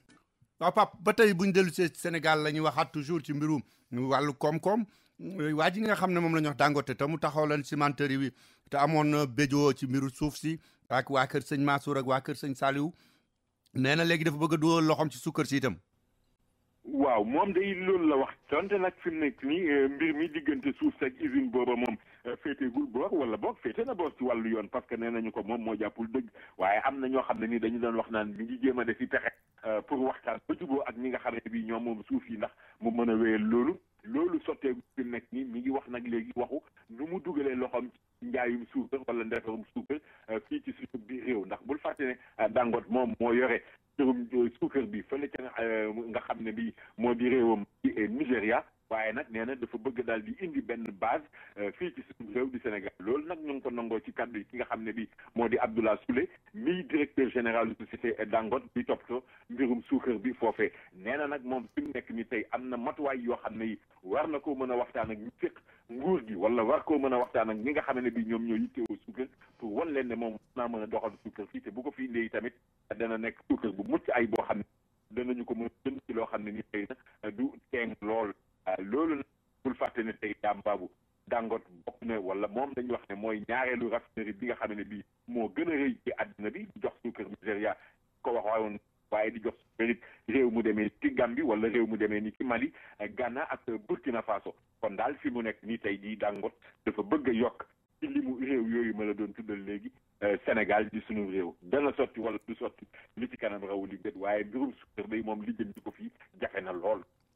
waaw Pape léegi nañ dugg ci loo xam ne daanaka ay bés gu nekk duñ ci ñàkk mën a wax mooy gars yi ñuy woo ca gendarmerie ba di leen gëstu ci mooy ñi àndoon ak président Abdoulaye Wade rawatina kilifa yi Karim Wade dellootina alxames ji. Karim Wade dellootina alxames ji daam baabu ñu dékkati ko ay nopp lu toll ci fukki waxtoog ñaar waaye day biyoon li nga xam ne bii moom moo ci doy waar mooy dafa mel ni koo xam ne nii woo bi ñuy woo Karim Wade da koo jëfurloo wala boog daf koo taxa daal mer ba taxalikoog sago muy ki nga xam ne bii ab avocat la ñu di ko wax maître Amadou Sall xam nga maître Amadou Sall nekkoon na fi ci gouvernement Abdoulaye Wade nekkoon na fi sax jëwriñ ji nga xam ne bii moom la ñu dénkoon mbirum yoon waaye moom daal bi yoon dafa mel ni kuy jéem a tam ndëm ki nga xam ne bii moo di Macky Sall parce que nee na moom li nga xam ne bii mooy li doy waar mooy dafa seetlu ne Karim Wade alxamis ji jot ñu woo ko te bu ñu ko téyee wooyee alxamis dana ko fay téye ba guddi mu toog faa jóge parce que dafay fekk ne day mel ni dañuy dugg ci li nga xam ne bii moo di guddi ajjuma nee na nag loolu li ko indi du lenn budul ay sëriñu Macky Sall ñoom ñoo ko wax ne daal gone gi nañu koy woo alxamis bu jot nee na nag léegi bu fekkee ne bii Macky Sall dafa bëgg a lekk ki nga xam ne bii moo di Karim Wade bisimilah na ko lekk bu fekkee dafa bëgg a lekk ay ñoom Omar Sarr wala ñoom ay Madické Niang wala ñoom ay Samuel Sarr na leen daal di lekk nee na loolu amul problème waaye nag fi mu nekk ni li ñu bëgg mooy ñu cëppee ko daal mais lu mën a am moo di wax jooju bari na ñoo xam ne nii rafetlu wuñu ko mais li leer wér te wóor moo di Karim Wade 10 heures ci suba ba fukki waxtu ci guddi mi ngi woon ci fi nga xam ne bii moo di section de recherche bu gendarmerie bu Colobane ba mu fa jógee nag la daal di def lu demee ni ci benn genre marche improvisé benn dox daal boo xam ne nii foofa la ñu doxee ba fi nga xam ne bii moom moo di point E waaye nag daam fi mu nekk nii mbir yi moom dafa mel ni dafay gën di tar di dem rek parce que nag procureur bi dafa mel ni daal moom narul dellu ginnaaw ci li nga xam ne bi moom lay lijjanti parce que léegi waxuma la ay nit sax waaye ay société bokk nañu ci ñi nga xam ne bi mi ngi jéem a gëstu seen i mbir ak i tamit di ko jéem a lijjanti ndax société bi nga xam ne bi moom la ñuy wax SHS jaar na fi AHS jaar na fi ABS jaar na fi te i tamit ABS boobu sax directeur général bi ñu ngi ko doon woo démb di ko dégg ay nopp moom itamit waaye procureur nag fi mu nekk nii tey am na yeneen société yoo xam ne yi ñoom lay lijjanti parce que daal dafa jàpp ne société yooyu am na ay kàngam wala ay kilifa yoo xam ne yi dañu nekkoon ci régime Abdoulaye Wade te yooyu Karim Wade sax bokk na ci ñoo xam ne ni dañoo nekk ay actionnaire maanaam seen alal dañoo bokk moom alal ji nga xam ne bii moom la ñu defaree société yooyu ba tax na daal loolu yëpp nee na dañu ko lijjanti boole ci tamit ay société yoo xam ne nii ay société minière lañ yoo xam ne yi dañu wax sax ne dañu dem ba gis ne ñoom at mu jot dañu daan def ay chèque di ko dugal ay présidence ak yu ñu demee te loolu yëpp nee nañu danañu ko lijjanti am na sax benn société boo xam ne nii jotoon nañu fësal ne lu toll ci fanweeri milliards ak ñeent yëkkati woon na ko joxe te yu loolu benn rapport moo ko fësaloon rapport ba mu ko fësalee rapport sensitif la sax moom moo ko fësaloon mais loola ba mu jógee tamit amul lenn loo xam ne nii wax nañu ko jëm ci mbir mi ba mel ni rek dañ ko bëggoon a mësal lëmas ko noonu mais daal gars yi nee nañu bi yoon moom du demee noonu lépp loo xam ne ni daal koppar la yoo xam ne yi luubal nañ ko moom danañu ko gox ba mu set wecc waaw dafa mel ne waa kër Ablaye Wade loolu ñor nañ leen de parce que président Ablaye Wade mi nga xam ne sax daanaka bi mu jógee ci bopp réew mi tuuti la fi toogaat dem France nee nañ dafa war a ñëwaat Dakar. waaw nee nañu président Ablaye Wade dafa war a ñëwaat Dakar ñëwaat boo xam ne nii ñu ngi koy séentu te loolu ñu ngi wax naa xam nga ay weer a ngi nii nag wax dëgg yàlla moom Ablaye Wade nekku fi woon waaye nag nee nañu dafay ñibbisi ndax nee nañu dafa bëgg dem ci li nga xam ne bii mooy màggalu Tuuba gi ndax nee na moom murid la faaw mu dem ci màggal gi waaye ñu ngi wax naan dafa war a dem fi nga xam ne bii moo di Tiwaawoon yóbbu am njaalam maanaam daal ci làquk wala dëdduk xalif général rahmatullahi alayhi Serigne Mansour Sy borom daara ji te it nee na kooku xaritam la woon bu yàgg a yàgg nee na nag loolu faaw mu seeti ko ñuy fàttali nag tukki bi nga xam ne bii jàppoon na wala boog ñibbisi bi nga xam ne bii jàppoon na ne daf ko waroon a ñibbisi te loolu ñu mujjoon koo dàq ndax ñu ngi wax naan Alassane Ouattara moo ci dugaloon kàddoom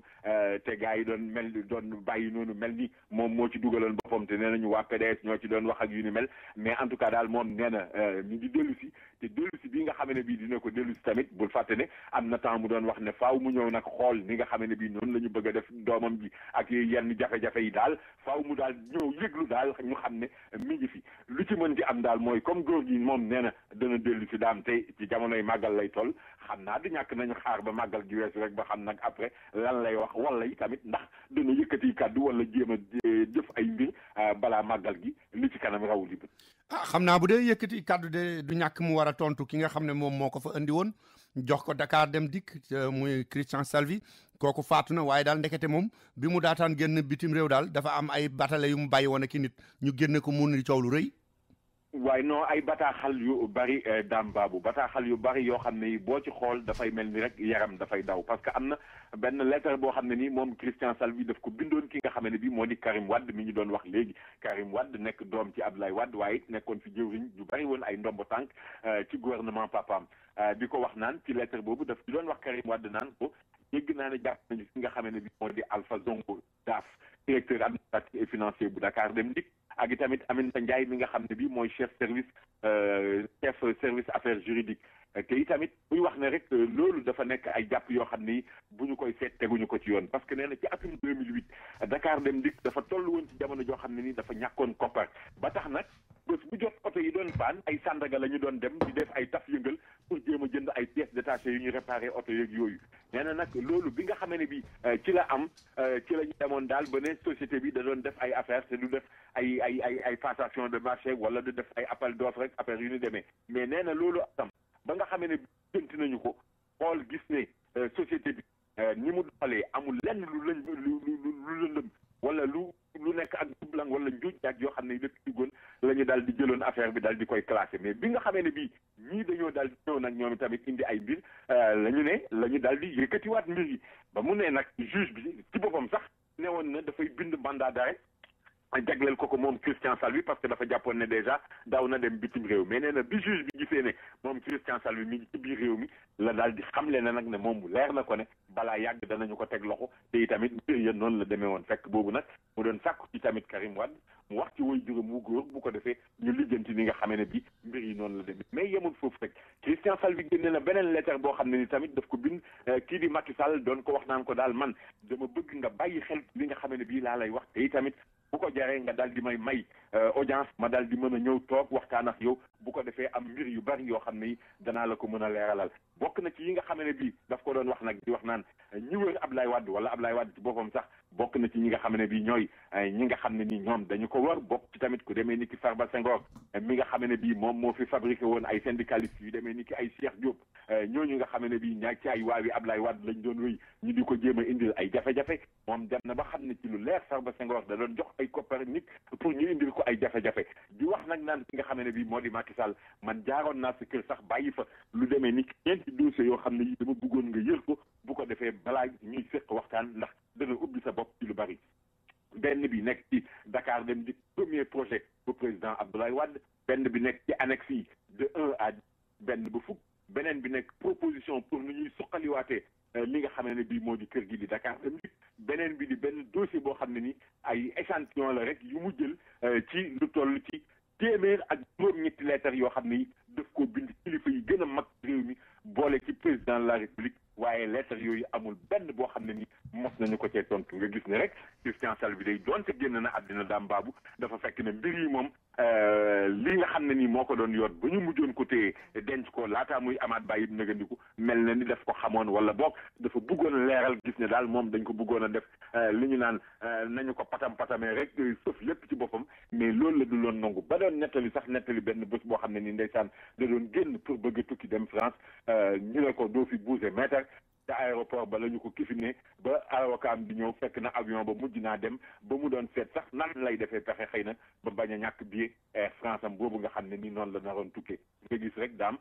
bu fekkee ne bii Christian Salvi génn na àddina yi tamit day bataaxal yi moom day door a génn ñàkk nag fileeki fan dana indi coow lu rëy parce que nag war nañu ko mën a lijjanti tamit ba xam mbir yi lan moo ciy dëgg ak tamit lan moo ciy leneen. soxna Awa Gumbale ak soxna Seynabou Thiam bu Kër Kumba restaurant nee nañu ñu ngi leen di gërëm ndax li mbokk di jariñ woon ngeen leen ko ba ñu ubbee Kër Kumba restaurant di leen fa defal xéewal yu neex yéen ñëpp da ngeen leen a jàppale ba ñu xam ne amel nañ leen njukkal lu rëy rëy njukkal li nag nee na ni ñu koy defee mooy rek ubbi leen beneen place bu bees place boobu mooy Daaru Salaam miit kër maam Cheikh Anta Mbacké muy foo xam ne bu ngeen fa demee lépp lu ngeen soxla ci seen affaire u yàpp moo xam viande fraîche la wala viande frozen bu dee yàpp xar la yàpp nag bu dee itam ay ganaar la wala ay jën wala turkey fumé la wala turkey fresh yi bu ngeen demee Daaru Salaam miit kër maam Cheikh Anta Mbacké da ngeen ko fa fekk da ngeen fa fekk itam lépp luy dem ci seen i ci muy ceeb muy diwlin géej yéet keccax nooflaay araw ak sangal lu ngeen ci bëgg da ngeen ko fa fekk ba ci caakri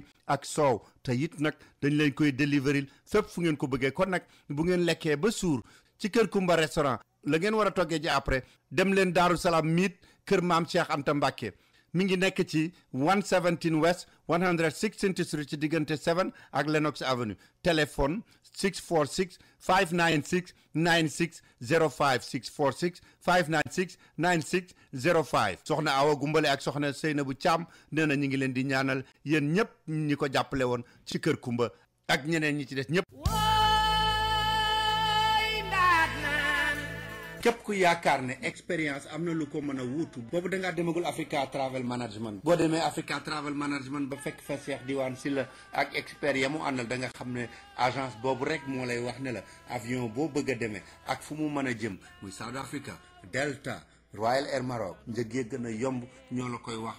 la avion bi ngay demee. Africa Travel Management mi ngi nekk fii ci New York 515 Madison Avenue ca 90 floor ba ci corner 53rd Street. bu dee ca Sénégal ma nga nekk ca West Foire ci VDN bi immeuble numéro 147 ca premier étage ba ci Dakar Yoff bu la neexee mën ngaa woote fii ci New York 212 481 3850 wala ca Ndakaaru 221 33 820 6042 wala sax li gën a yomb mën ngaa dugg ci seen website www.myafricatravelonline.com. waaw am na koo xam ne itam de tuuti coow lu rëy topp ko de ñu di ko wax Oumar Khassimou Dia te mu nekkoon candidat ci élection yu weesu gars yi ñu ne dafa am lu mu randal fa mu doon liggéey ci aéroport ba ñu naroon ko yóbbu kaso ba dafa waxtaan ba seet nu muy remboursé génn ci. moom kay ci lu leer daam baabu coow lu rëy topp na ko da nga naan kay xanaa mucc na ci kaso ndax nag dem na ñaari yoon parquet am ñaari yoon retour de parquet ba ñu doon jàpp naan xëy na dungu siin lay demee ji waaye nag comme dañu koy tuumal naan dafa randal lu toll ci 40 millions ak juróom benn mu daloon di lijjanti fi saasa 100 millions ak juróom ñaar dal di koy joxe mu desoon rek lu toll ci juróom-ñeenti millions yooyu tamit mu doon ko lijjanti pour joxe ko ci la dal di amee nag li nga xamee ne bii moo di bàyyi boo xam ne nii dana tax parce que xam nga nag buñ la jiiñee détournement de deniers publics boo dalee di cautionné maanaam jox juge bi lu tolloog li nga xamee ne bii moom la ñu la jiiñ ñaare nag juge bi yoon daf koy may pour mu bàyyi nëgadiku nga dem nag ñu continuer di lijjanti mbir moomu fi mu nekk nii nag booy xool moom dafa mel ni dañuy wax naan ñaari facture yoo xam ne yi benn bu ci nekk ñaar fukki millions ak ñett la yoo xam ne yi dañu ko defal daal ñaari entreprise yoo xam ne ay liggéey la yoo xam ne yi dañu ko doon defar te liggéey yooyee daal mooy loolu daal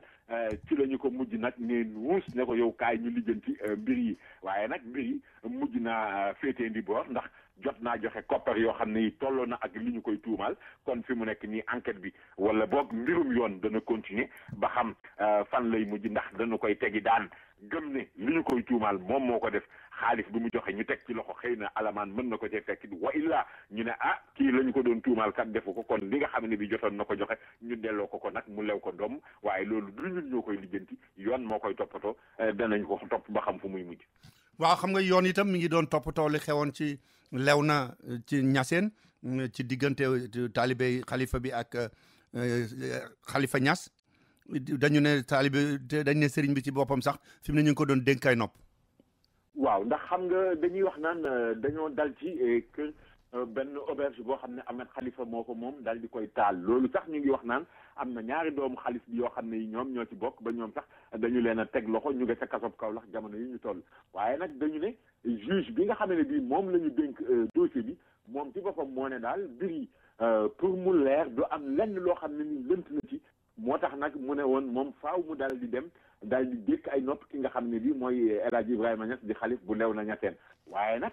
mel na ni mbir mi ci ay teggin la ko defee ndax moom yónneewul convocation ki nga xam ne bii mooy xalif bi pour mu wuyu si ko waaye daf fekk ne moom juge bi dafa daal di ànd ak ki nga xam ne bii moo di greffier ndax xam nga greffier bi lépp loo xam ne nii juge bi mi ngi koy laaj wala li ñu koy tontu moom greffier bi daf koy consigner ñu ne nag juge bi dafa daal di ànd ak greffier dem seeti ki nga xam ne bii moo di xalif bi ca këram boo fay ca këram nag la dem am daal laaj yoo xam ne yi laaj na ko mu daal di koy tontu ñu ne nag moom juge bi dafa dem seeti sëriñ bi di ko laaj rek en tant que témoin jëm ci mbiru daal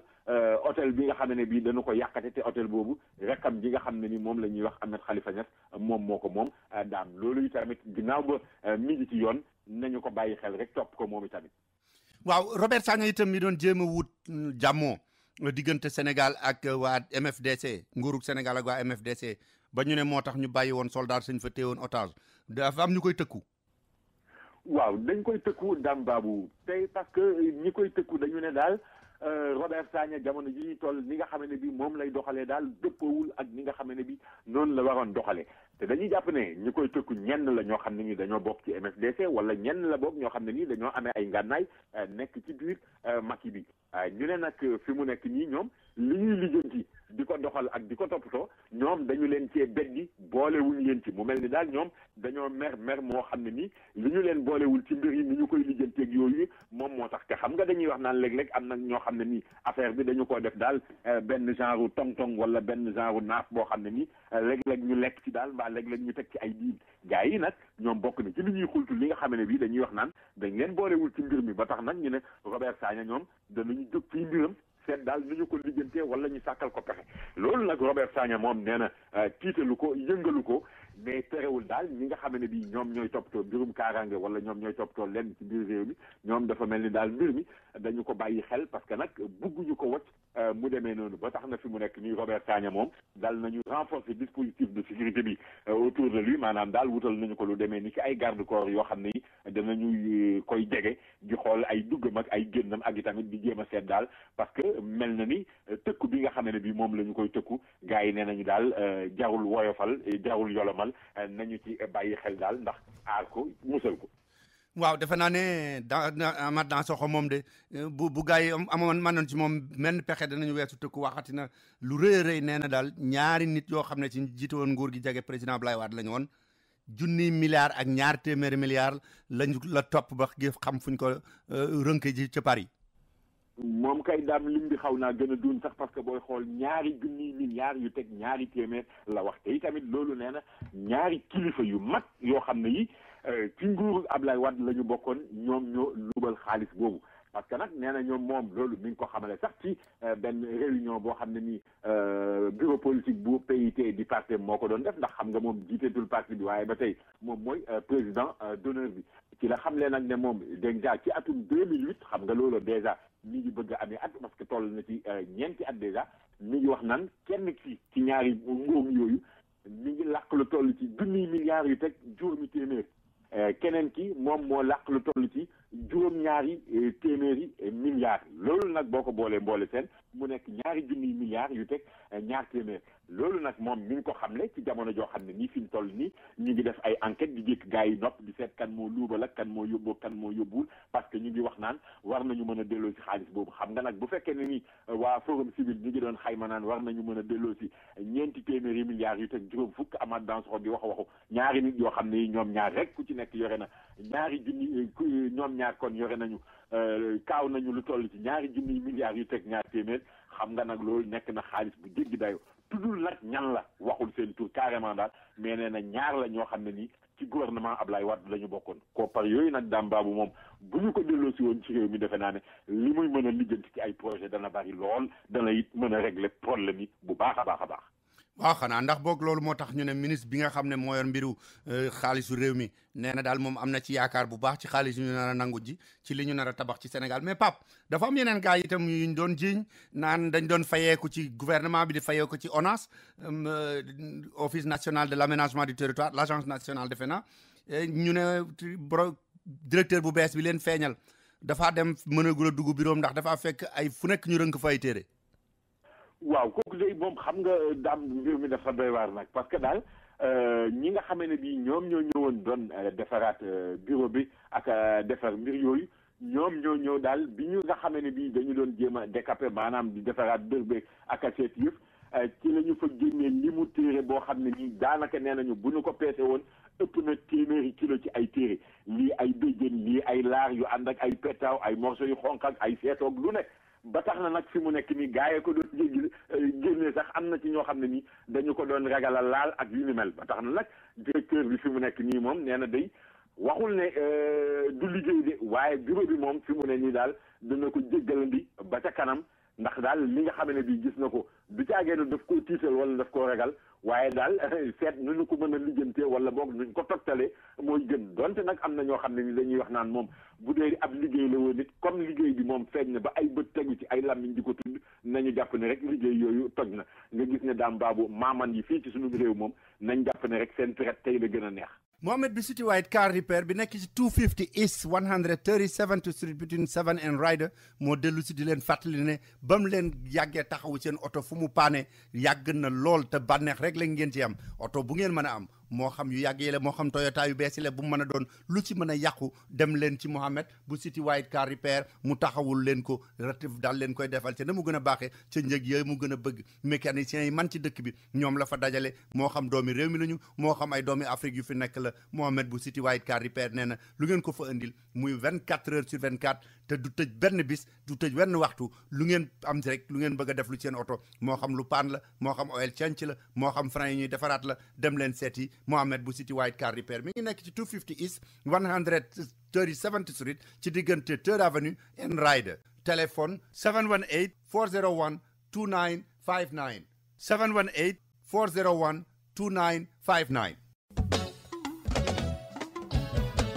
American Language Center mi nga xam ne moo leen di jàngal anglais moo leen di xamal ne ku nekk ci réew boo bëggee sa dëkk neex fa da nga war a wax làkk wa ñu fay wax moo tax mu ne leen bu ngeen bëggee jàng anglais ñëw leen seet si ko mi ngi ci lokoom yu bees yi 229 West 36th Street ci 3rd floor bi ci diggante 7th ak 8th Avenue jege lool Penn Station fanweeri at ak juróom a ngi nii ñuy jàng anglais te jàngalekat yi gën a aay ci dëkk bi ñoom la ñu fa dajale bu fekkee ne da ngay door a tàmbali wala nga bëgg a bënnal sam njàng itam foofa nga war a dem te la ngay fay tuuti na lool moo gën a yombale ci dëkk bi yéen ñi dëkk Queens itam dem leen ci Jackson Heights ci 75-01 Broadway bu ngeen demee fekk fa American Language Center bu ngeen ci bëggee xam lu gën a leer woote leen ci 1-800 English 1-800 364 5474 1-800 364 5474 bu ngeen wootee laajte André.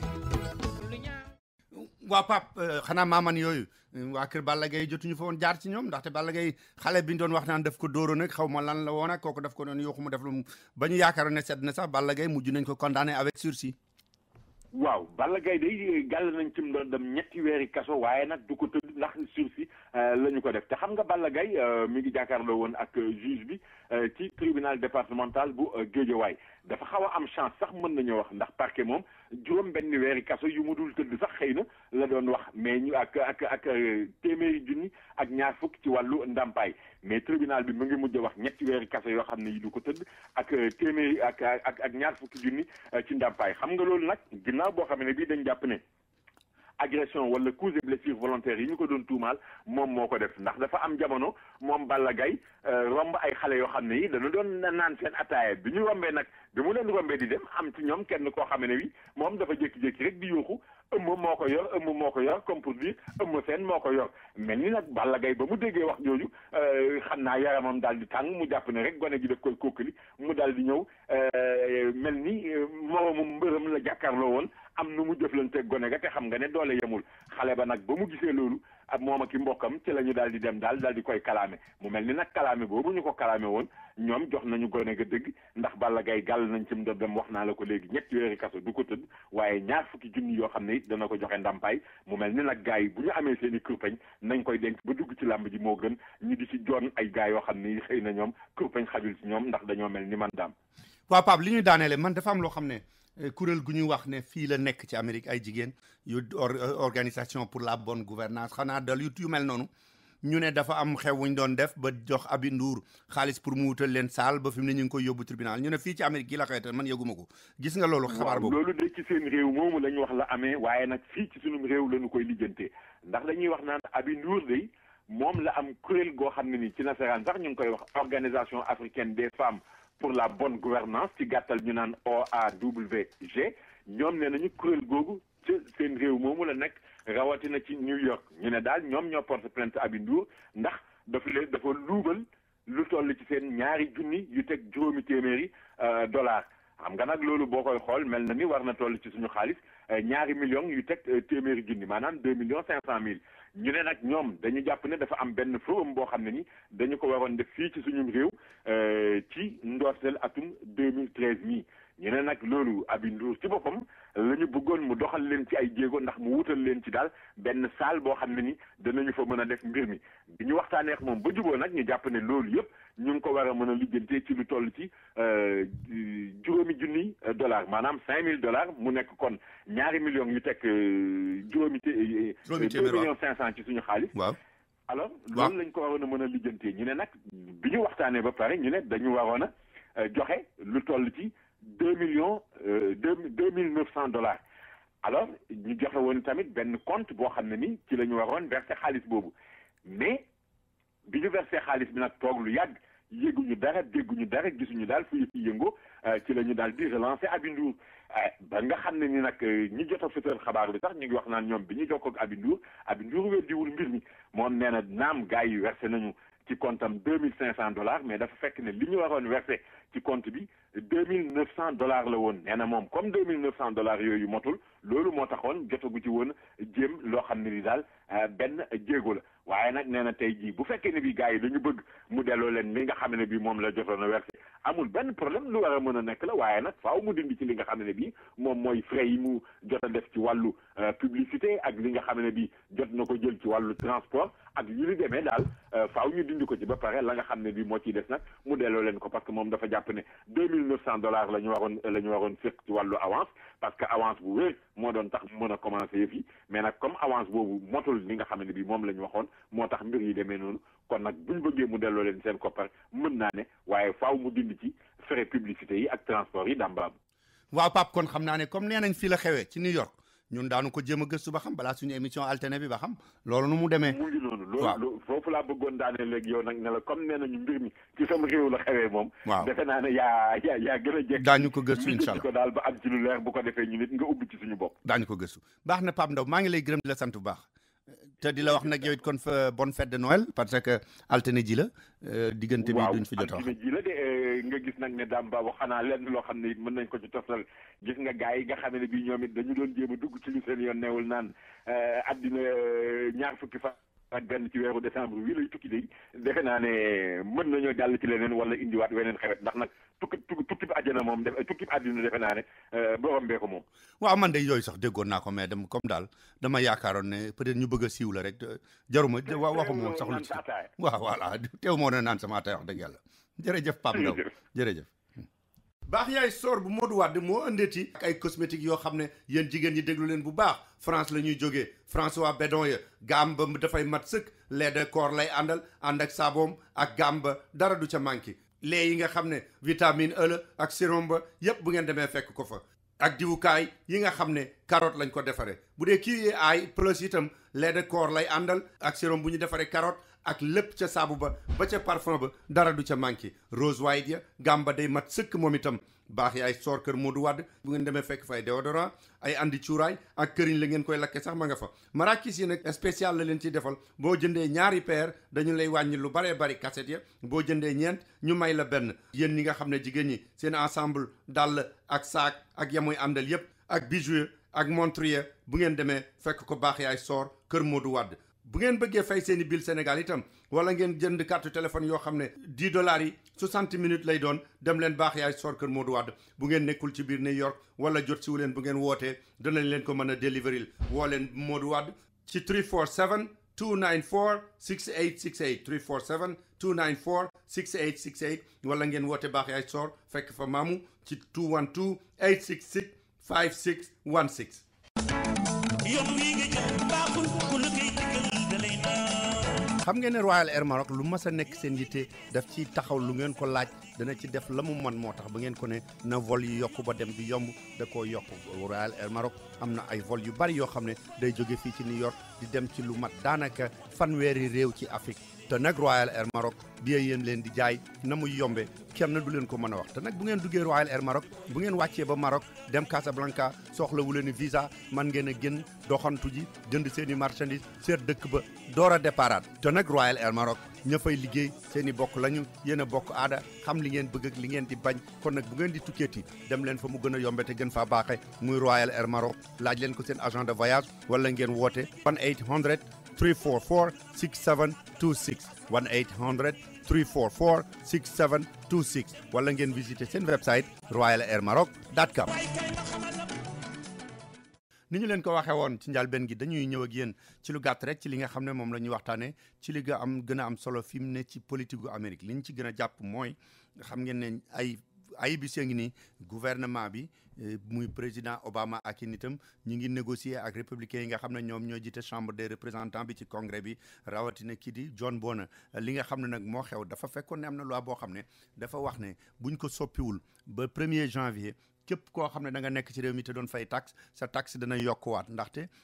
taxe yi niñ ko wàññee woon ci jamono George Bush la woon moom moo ko wàññi woon ñu ne woon bu defee nangami at dañu koy bàyyi mu soppiku wala ñu delluwaat fa nga xam ne fa la ko Bill Clinton bàyyi woon léegi nag Bill Clinton mi ngi ko bàyyi woon ci 39 ak lu topp 39% bu dee ñi nga xam ne ñoom ay millions bari xaalis ñi nga xam ne nag ñoom amuñu ay millions yegguñu foofu dañu wàññi woon yooyu yëpp léegi nag bi nga xamee ne George Bush bi mu ko wàññee dañu waxoon ne dafa am waxtu woowu bu ñu fa yeggee day delluwaat fa nga xam ne foofa la nekkaatoon jamono yi yëpp nag ay at yi weesu buñ ko bëggee yokk ñu ne ko économie réew mi ba Barack Obama nekkee ci présidence ba léegi yàq gi nga xam ne politique gu George Bush yàqoon na ko fi tax na mu jafe lool ba waruñoo yokk li nga xam ne moom mooy taxes yi waaye nag bi ñu demee ba yegg si ci jamono yi gouvernement wu Amérique li mu amee ci ay bor bari lool ba ñu borom xam-xam yëpp ne leen buñ ko réglé wul danañu yegg foo xam ne économie bi dana am ay jafe-jafe yooyu àdduna bi yëpp ñoom la nar a indiwaaleel ay jafe-jafe loolu mooy li nga xam ne moom la ñu doon négocier bu yàgg ba léegi nag ñi nga xam ne ñoom ñooy républicains yi ñoom ñu ne du ñu nangu mukk ñu yokkal ñooñu nga xam ne ñooy borom alal yi li ñu daan fay delluwaat fa ko Bill Clinton bàyyi woon ba jamono ji di neex ndax ba ko Bill Clinton di yokk dañ ko ne woon bu fekkee yokk na ko dina yàq économie bi waaye ba mu ko yokkee itam téewul woon économie dafa gën a naat Barack Obama ne ala mik danañu delluwaat foofu nga xam ne moom fa la ko Bill Clinton bàyyi woon ci ñi nga xam ne ñoom ñooy borom alal yi waaye ñi nga xam ne ñëpp li ñuy am ci at mi ñoom ak seen njaboot matul $200,000 ak juróom fukk ci ay dollars du ñu leen yokkal dara ci li nga xam ne moom la ñu doon fay républicain yi ne léegi ñoom itam dañoo bëgg ñu wàññi li ñu doon dimbalee ñi nga xam ne ñoom ñooy màggat yi ci affaire Medicare bi ak ñi nga xam ne dañoo ñàkk ñu di leen dimbalee ci affaire Medicaid ak ñi nga xam ne itam social sécurité lañ leen di fay ñu yokk ko ne léegi dootuñu la ko fay boo amee juróom benn fukki at ak juróom da nga ci war a tegaat ñaari at yooyu nag yu ci bari démocrate yi ne du ci am ba tax fi mu nekk nii kii di John Boehner doon négocier ak Barack Obama dem ba ñu yaakaaroon ne mën naa am danañ mujj jegee ndax Barack Obama nangu woon nañu coppati tuuti ci yooyu nga xam ne moom la républicain yi wax ne dañ ko ci coppati John Boehner itam demoon ba ne mën naa wax ak waa partem ñu nangu ñu yokkal ñi nga xam ne ñoom ñoo am doole waaye ba mu delloo ci waa partem daanaka dañ ko toroxal moom ndax lam leen tegaloon ne nañ ko wote sax nga xam ne yeggul foofu dañ ko bañ ba mujj koo dugal far ngir ñu mën koo wote kon fi mu nekk nii ñoom waa congrès bi dem nañu vacances ci vacances de Noël yi te xamuñu sax ndax danañ dellu siwaat wala déet léegi nag Barack Obama nee na comme loolu moom mënatu fee am ci diggante bi négociation bi ñu déggoo ci lu rëy dafa bëggoon lu néew loo xam ne moom dafa mel ne ñëpp mën nañ cee d'accord nañu ko wote balaa at mi di dee bu ko defee ñi nga xam ne ñëpp seen alal yeggul ci ñaari téeméeri junni ak juróom fukk ci ay dollars du ñu leen yokkal bu at mi deewee ndax buñ ko deful loi bi day daal di dugg automatiquement mu ne nag kon li muy laaj mooy dafa bëgg républicains yi ak démocrates yi déggoo ne balaa fukki fan yi ñu nekk di jeex ba 1er janvier di ñëw danañ dellu si waat wote loolu moom lu mu bon ne du ñu yokkal ñooñu seeni taxe moom mu signé ko mu nekk loi bi ñi ci des ñu door a waxtaan ñuy seet nuñ koy réglé fi mu nekk nii kon foofu la ñu toll ci li nga xam ne bu ngeen déggee ñu waxe fiscal cliff loolu mooy li mu indi déclaration bi Obama mujj def tey sax coppati naa ci tuuti tegal leen ko ngeen dégg. Over the last few weeks, I've been working with leaders of both parties on a proposal to get our deficit under control, avoid tax cuts or avoid tax hikes on the middle class, and to make sure that we can spur jobs and economic growth. A balanced proposal that cuts spending, but also asks the wealthiest Americans to pay more. A proposal that will strengthen the middle class over the long haul and grow our economy over the long haul. During the course of these negotiations, I offered to compromise with Republicans in Congress. I met them halfway on taxes, and I met them more than halfway on spending. And in terms of actual dollar amounts, we're not that far apart. As of today, I am still ready and willing to get a comprehensive package done. I still believe that reducing our deficit is the right thing to do for the long-term health of our economy and the confidence of our businesses. I remain committed to working towards that goal, whether it happens all at once or whether it happens in several different steps. But in 10 days, we face a deadline. In 10 days, under current law, tax rates are scheduled to rise on most Americans. And even though Democrats and Republicans are arguing about whether those rates should go up for the wealthiest individuals, all of us, every single one of us, agrees that tax rates shouldn't go up for the other 98% of Americans, which includes 97% of small businesses. Every member of Congress believes that, every Democrat,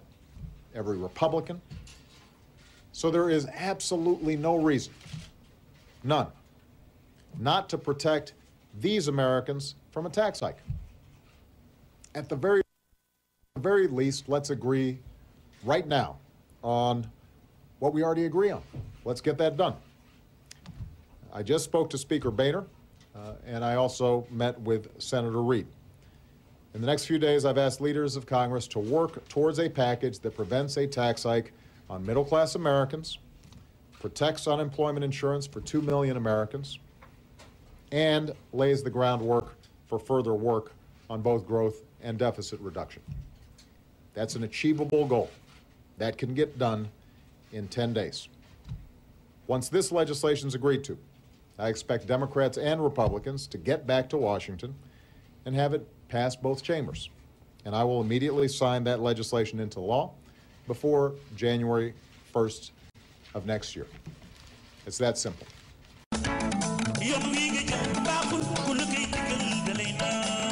xam ngeen ne Royal Air Maroc lu mas a nekk seen yitte daf ci taxaw lu ngeen ko laaj dana ci def la mu mën moo tax ba ngeen ko ne na vol yi yokku ba dem bi yomb da koo yokku. Royal Air Maroc am na ay vol yu bari yoo xam ne day jóge fii ci New York di dem ci lu mat daanaka fanweeri réew ci Afrique te nag Royal Air Maroc bi yéen leen di jaay na muy yombe kenn du leen ko mën a wax te nag bu ngeen duggee Royal Air Maroc bu ngeen wàccee ba Maroc dem Casablanca soxlawu leen visa man ngeen a génn doxantu ji jënd seen i marchandise seet dëkk ba door a déparaat te nag Royal Air Maroc ña fay liggéey seen i bokk lañu yéen a bokk aada xam li ngeen bëgg ak li ngeen di bañ kon nag bu ngeen di tukkeeti dem leen fa mu gën a yombe te gën faa baaxe muy Royal Air Maroc laaj leen ko seen agent de voyage wala ngeen woote 1-800 344 6726 1-800 344 6726 wala ngeen visiter seen website royalairmaroc.com.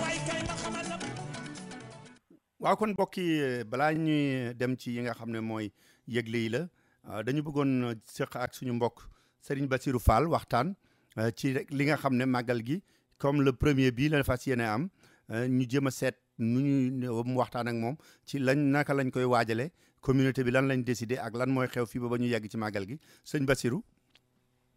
waaw asalaamaaleykum wa rahmatullahi wa barakaatu bokki jullit yi bokki taalibe yi ñoo ngi leen di nuyu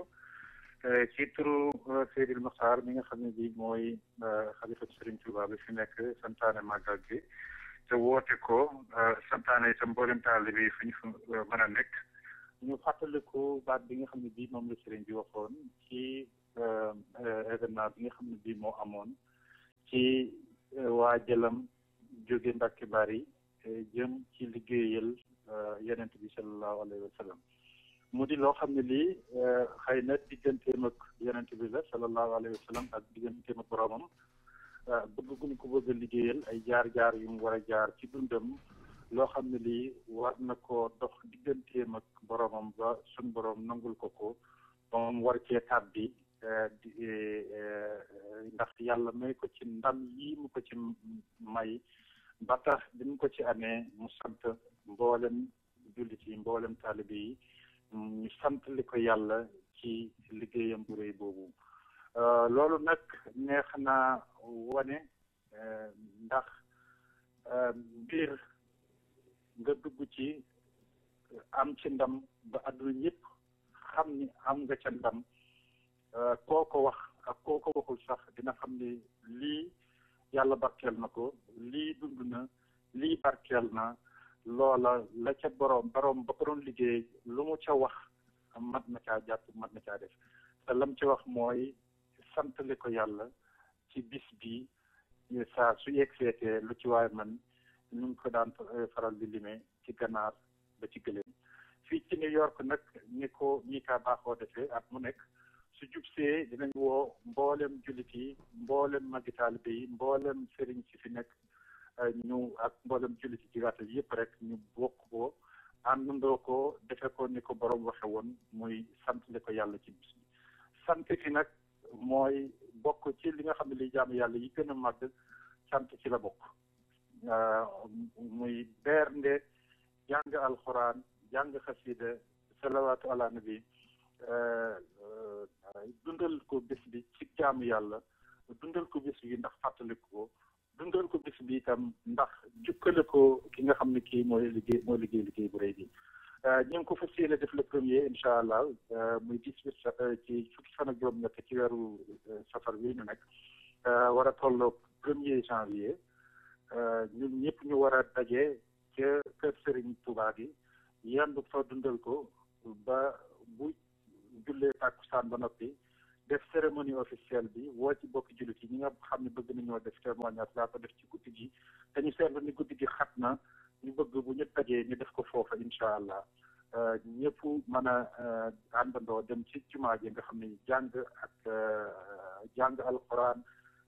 def waxtaan ci sëriñ bi loolu rek la ñu fay nekk incha allah kon ñu ngi ci woo bokki taalibe yëpp di ci woo bokki julli yëpp li kayit fas yéene daje dimanche ci di ñëw incha allah ngir lépp lu waay waajal ci màggal gi maanaam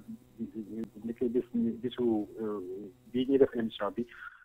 lu fa waay man ci waay def ko ci waajalu màggal gi ñu def ko waxtaan ci ni ñu koy defee ndax ci cooci bi nekk 137 bi ñu ko daan defee foofu lañ ko defee ci guddi gi incha allah kon ñoo ngi ci woo bokki taalibe bi yëpp te nañu gën a bare te ñu fàttali ko itam ni ak jaamu yàlla la ak sant yàlla la ak sàkk lu baax la ak sàkkoo faj aajo la itam ñëpp fasaale ko ndax ñu mën cee jariñu àdduna ak jàlla àllaxira ñoo ngi sant bokki taalibe bi yëpp di leen woo ci nam gën a bare di leen ko fàttali yàlla na ci yàlla defal xéewal àdduna ak àllaxira barke Seexu Xadim sëriñ daan jërëjëf asalaamaaleykum wa rahmatullahi wa barakatu jërëjëf Cheikh Bachirou Fall jërëjëf waaw kon ba tey bokk yi balaa ñuy ñëw ak yéen ci lu jëm ci mbiru làmb ji ak mbiru football bi dañu leen di jot li ñaar yëgle yu am solo rek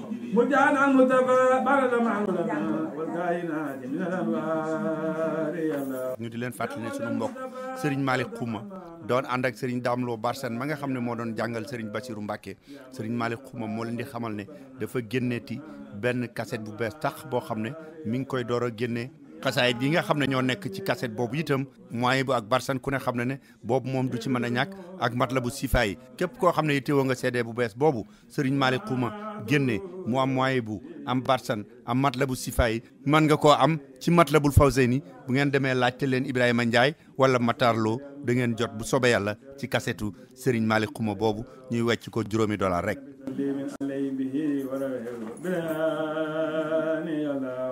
gannaaw loolu itam ñu andi leen fi benn tàgge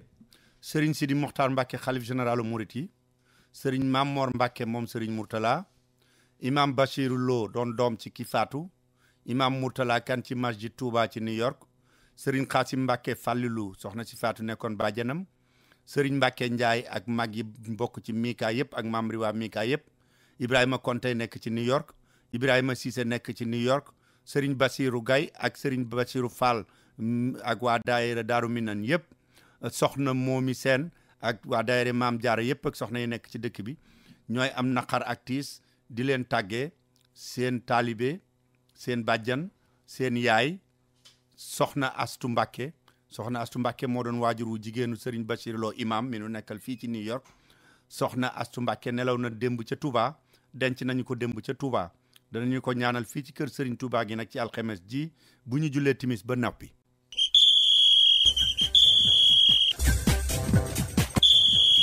kon boog léegi bokk yi ñu daal di ñëw ak yéen ci li ngeen xam ne mooy mbiru tàggat yaram dañu leen di bàyyi ak kii di El Hadj Malick Ndiaye ngir mu wax ñu li muy tàmbale mooy lu jëm ci entraîneur Sénégal bu football. Damba bu jërëjëf li gën a fës ci xibaar ci wàllu tàggat yaram bokk na ci nag Sénégal di seet entraîneur ba léegi comité exécutif nag mu dajaloo tànn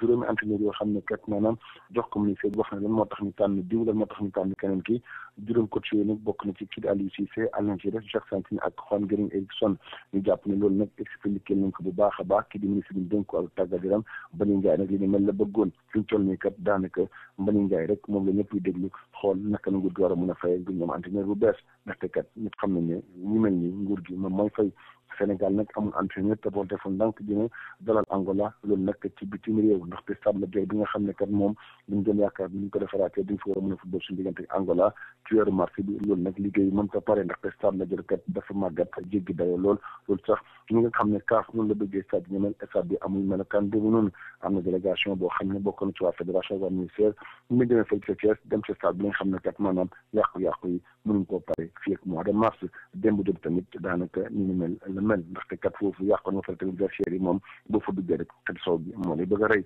tey jii nag dëkk yëpp ñu ngi ci fi nga xam ne rek mooy dëkk yi gétti Sénégal muy ñuy wax Gambie ñuy wax tamit Mauritanie ba tey ci wàllu football tamit ligue professionnelle bi ñoom da am assemblée générale tey ci samedi ji ak ci stade du président Senghor succession lii na moom nag dinañ ko ci waxtaanee ndaxte kat ñeenti candidat ñu koy xëccoo bokk na ci Ndofène Fall Sayer Seck Ibrahima Konaté ak Omar Gueye Ndiaye ndaje mi nga xam ne nag président Pikine doon na ko def ngir rek fexe ba ñu am benn candidat boo xam ne kat ñëpp ci ànd loolu mujj antu ndaxte kat ñoom ñeenti ñëpp ku nekk nee nga yow mën nga diriger li nga xam ne moo nekk wàllu ligue bi ci waxtu nag équipe bi ñoom am na ay coppite yu mel ni seen wàllu encadrement technique Abdoulaye Sarr mi nga xam ne nag moo nekkoon adjoint bu Amara Traoré moom dem na ci Jaraaf de Dakar kii di Pape Faye moom dellu na Saloum Moustapha Seck moom dem fële ci Turekunda waaye ci bitim réew tamit ci wàllu football ba tey Yaya Touré nekk doomu Côte d'Ivoire di football fële ci Manchester City moom nag def na ko footballkat bi gën a ràññeeku ci Afrique loolu na ñaari yoon a ngi nii moom nag mu raw naataangoom Didier Drogba ñu bokk di football Côte d'Ivoire ak tamit doomu Cameroun bi nga xam ne moom moo nekk Alexandre Song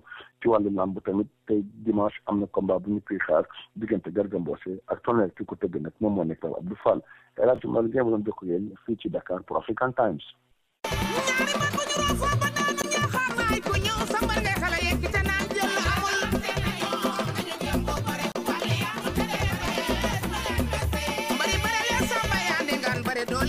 waaw kon bu ñu jógee ci El Hadj Malick Ndiaye di ko gërëm di ko sant li ñuy daal def mooy bàyyi leen ak Khadim Samb ci lu jëm ci mbiri làmb ji. jërëjëf Dame Babou ginnaaw buñ la nuyoo di la sant di la gërëm di nuyu képp koo xam ni auditeuru African Time nga di nuyu képp kuy sénégalais ak sénégalais bu nekk États-Unis Amérique rawatina ñi nga xam dañu fidèle ak African Time fas ak moom kële di ko déglu àjjuma ju nekk ci waxtu wi jotee ñu ngi leen di gërëm baax di leen sant di wax ni xam ngeen ni am na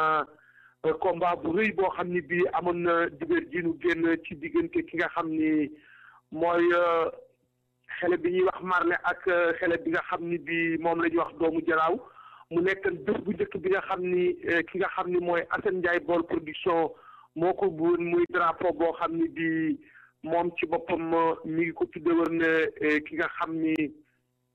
mooy xaritam ñëpp ràññee ko ci làmb muy Ousmane Dramé nag mi ngi nekk maire Nioro bokk ci maire yi gën a néew ay at ci Sénégal di sëtu Maba Diakhou bi nga xam ni moo daje woon ak Buur Sine Coumba Ndoffène Fama ak Sukka Mburu te daje ba ñu di ko waxtaane ba léegi moom la ko tuddee ci teewaayu ki nga xam ni kii mooy maire Fatick ak maire Parcelles Assainies ak maire fi nga xam ni fii mooy Guédiawaye ak maire ki nga xam ni kii mooy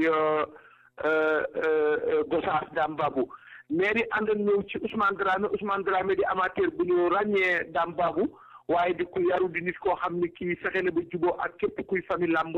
ànd ak ñoom ci li nga xam ni moo rafet moom lañ tudde woon bés boobu ki nga xam ne mooy doomu Jalaaw nag ndaanaan ba nga xam ne yow xam nga ko muy Yaaku Sarr ndaanaan ba daje woon ak Faalay Balde ka daje woon ak Boy Naar Fall ca xabal ko arène sénégalaise ka daje woon ak Faalay Balde Thiès tekkiroog Alassane Ndiaye alu sa mbokk ma ni yaakoo ngi naaw kooku nag moo indi ki nga xam ne mooy doomu Jalaaw mu daan Marley jël bu rëy boo xam ni ba léegi Dakar nga koy waxtaane Dame Babou ñu doon mooy nag bésub làmb bu am solo muy dimanche ji nu seenu muy bés boo xam ni Pape Abdou Fall bi nga xam ni moo nekk Parcelles Assainies moo ko tuddee vétéran yi nekk Parcelles te ay sportif mu nekk combat boo xam ni bii combat règlement de compte la muy diggante Parcelles ak Pikine ndax xele bi nga xam ni moom la ñuy wax Tonnerre te nekk ci Papa Diop champion d'Afrique Jerry Baston mooy bëre ak ki nga xam ni kii mooy Garga Mbossé di rakki sos dóoraat mu nekk combat boo xam ne ñaari xele yeen yoo xam ni Dame Babou saa bu ñu masee daje xeex ndax Parcelles Assainies xam nga ni depuis xele yi ñuy wax Balla Gaye numéro 2 feeñ fa ak ki nga xam ne kii mooy Modou Lo dafa am tension bu am ci seen diggante ak écurie Pikine loolu yàlla dogal mu nekk làmb joo xam ni am na tension ñoom ñaar def nañu jàkkaarloo bërki démb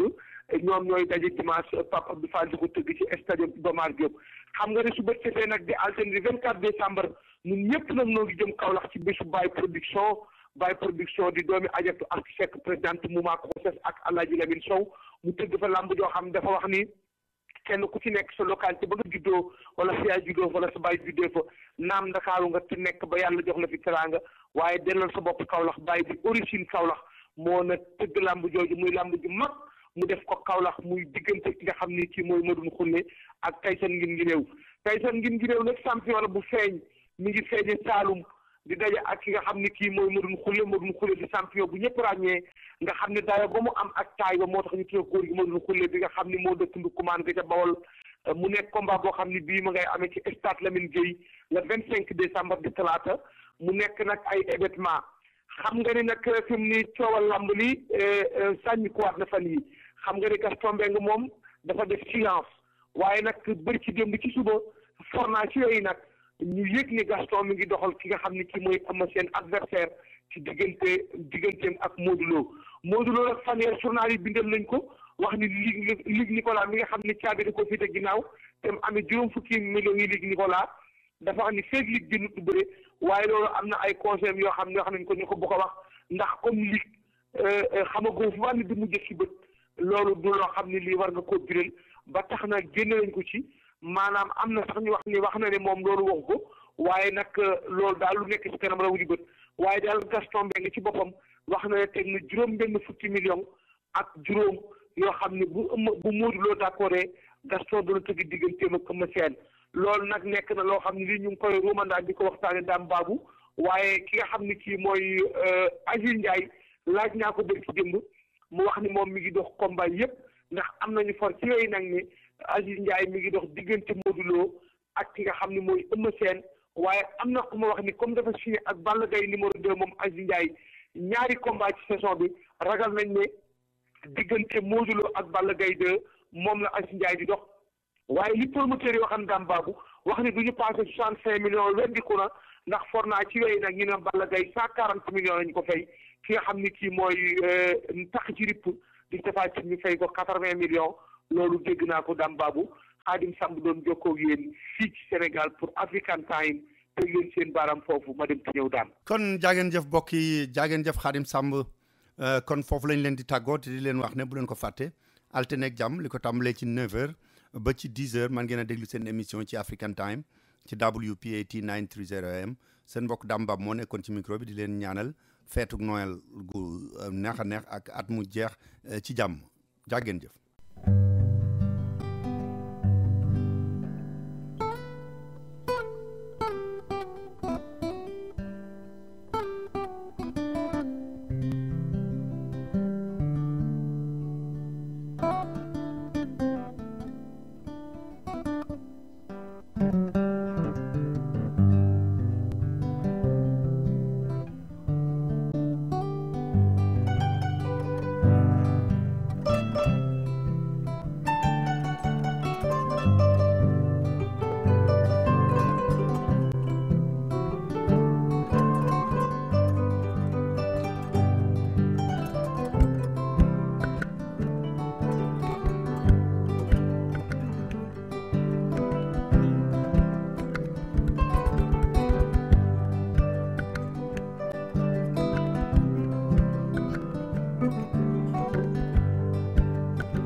tengo dande mai kira jofia lao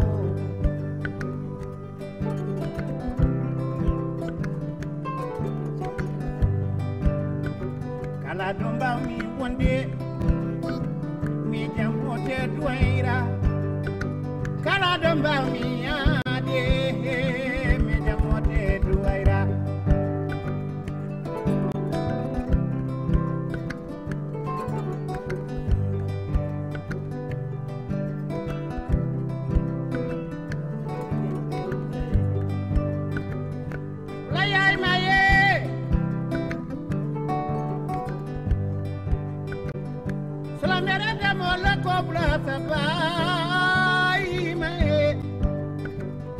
Sulla merenda mon loco no ligeya como fly wallahi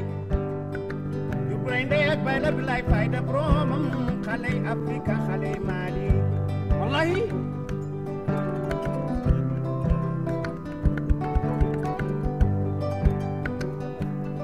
la jorngani la tir jogo Chala masamba ya singil jam ko du samande barinjay Kojogo matano rob kajoro kisamblago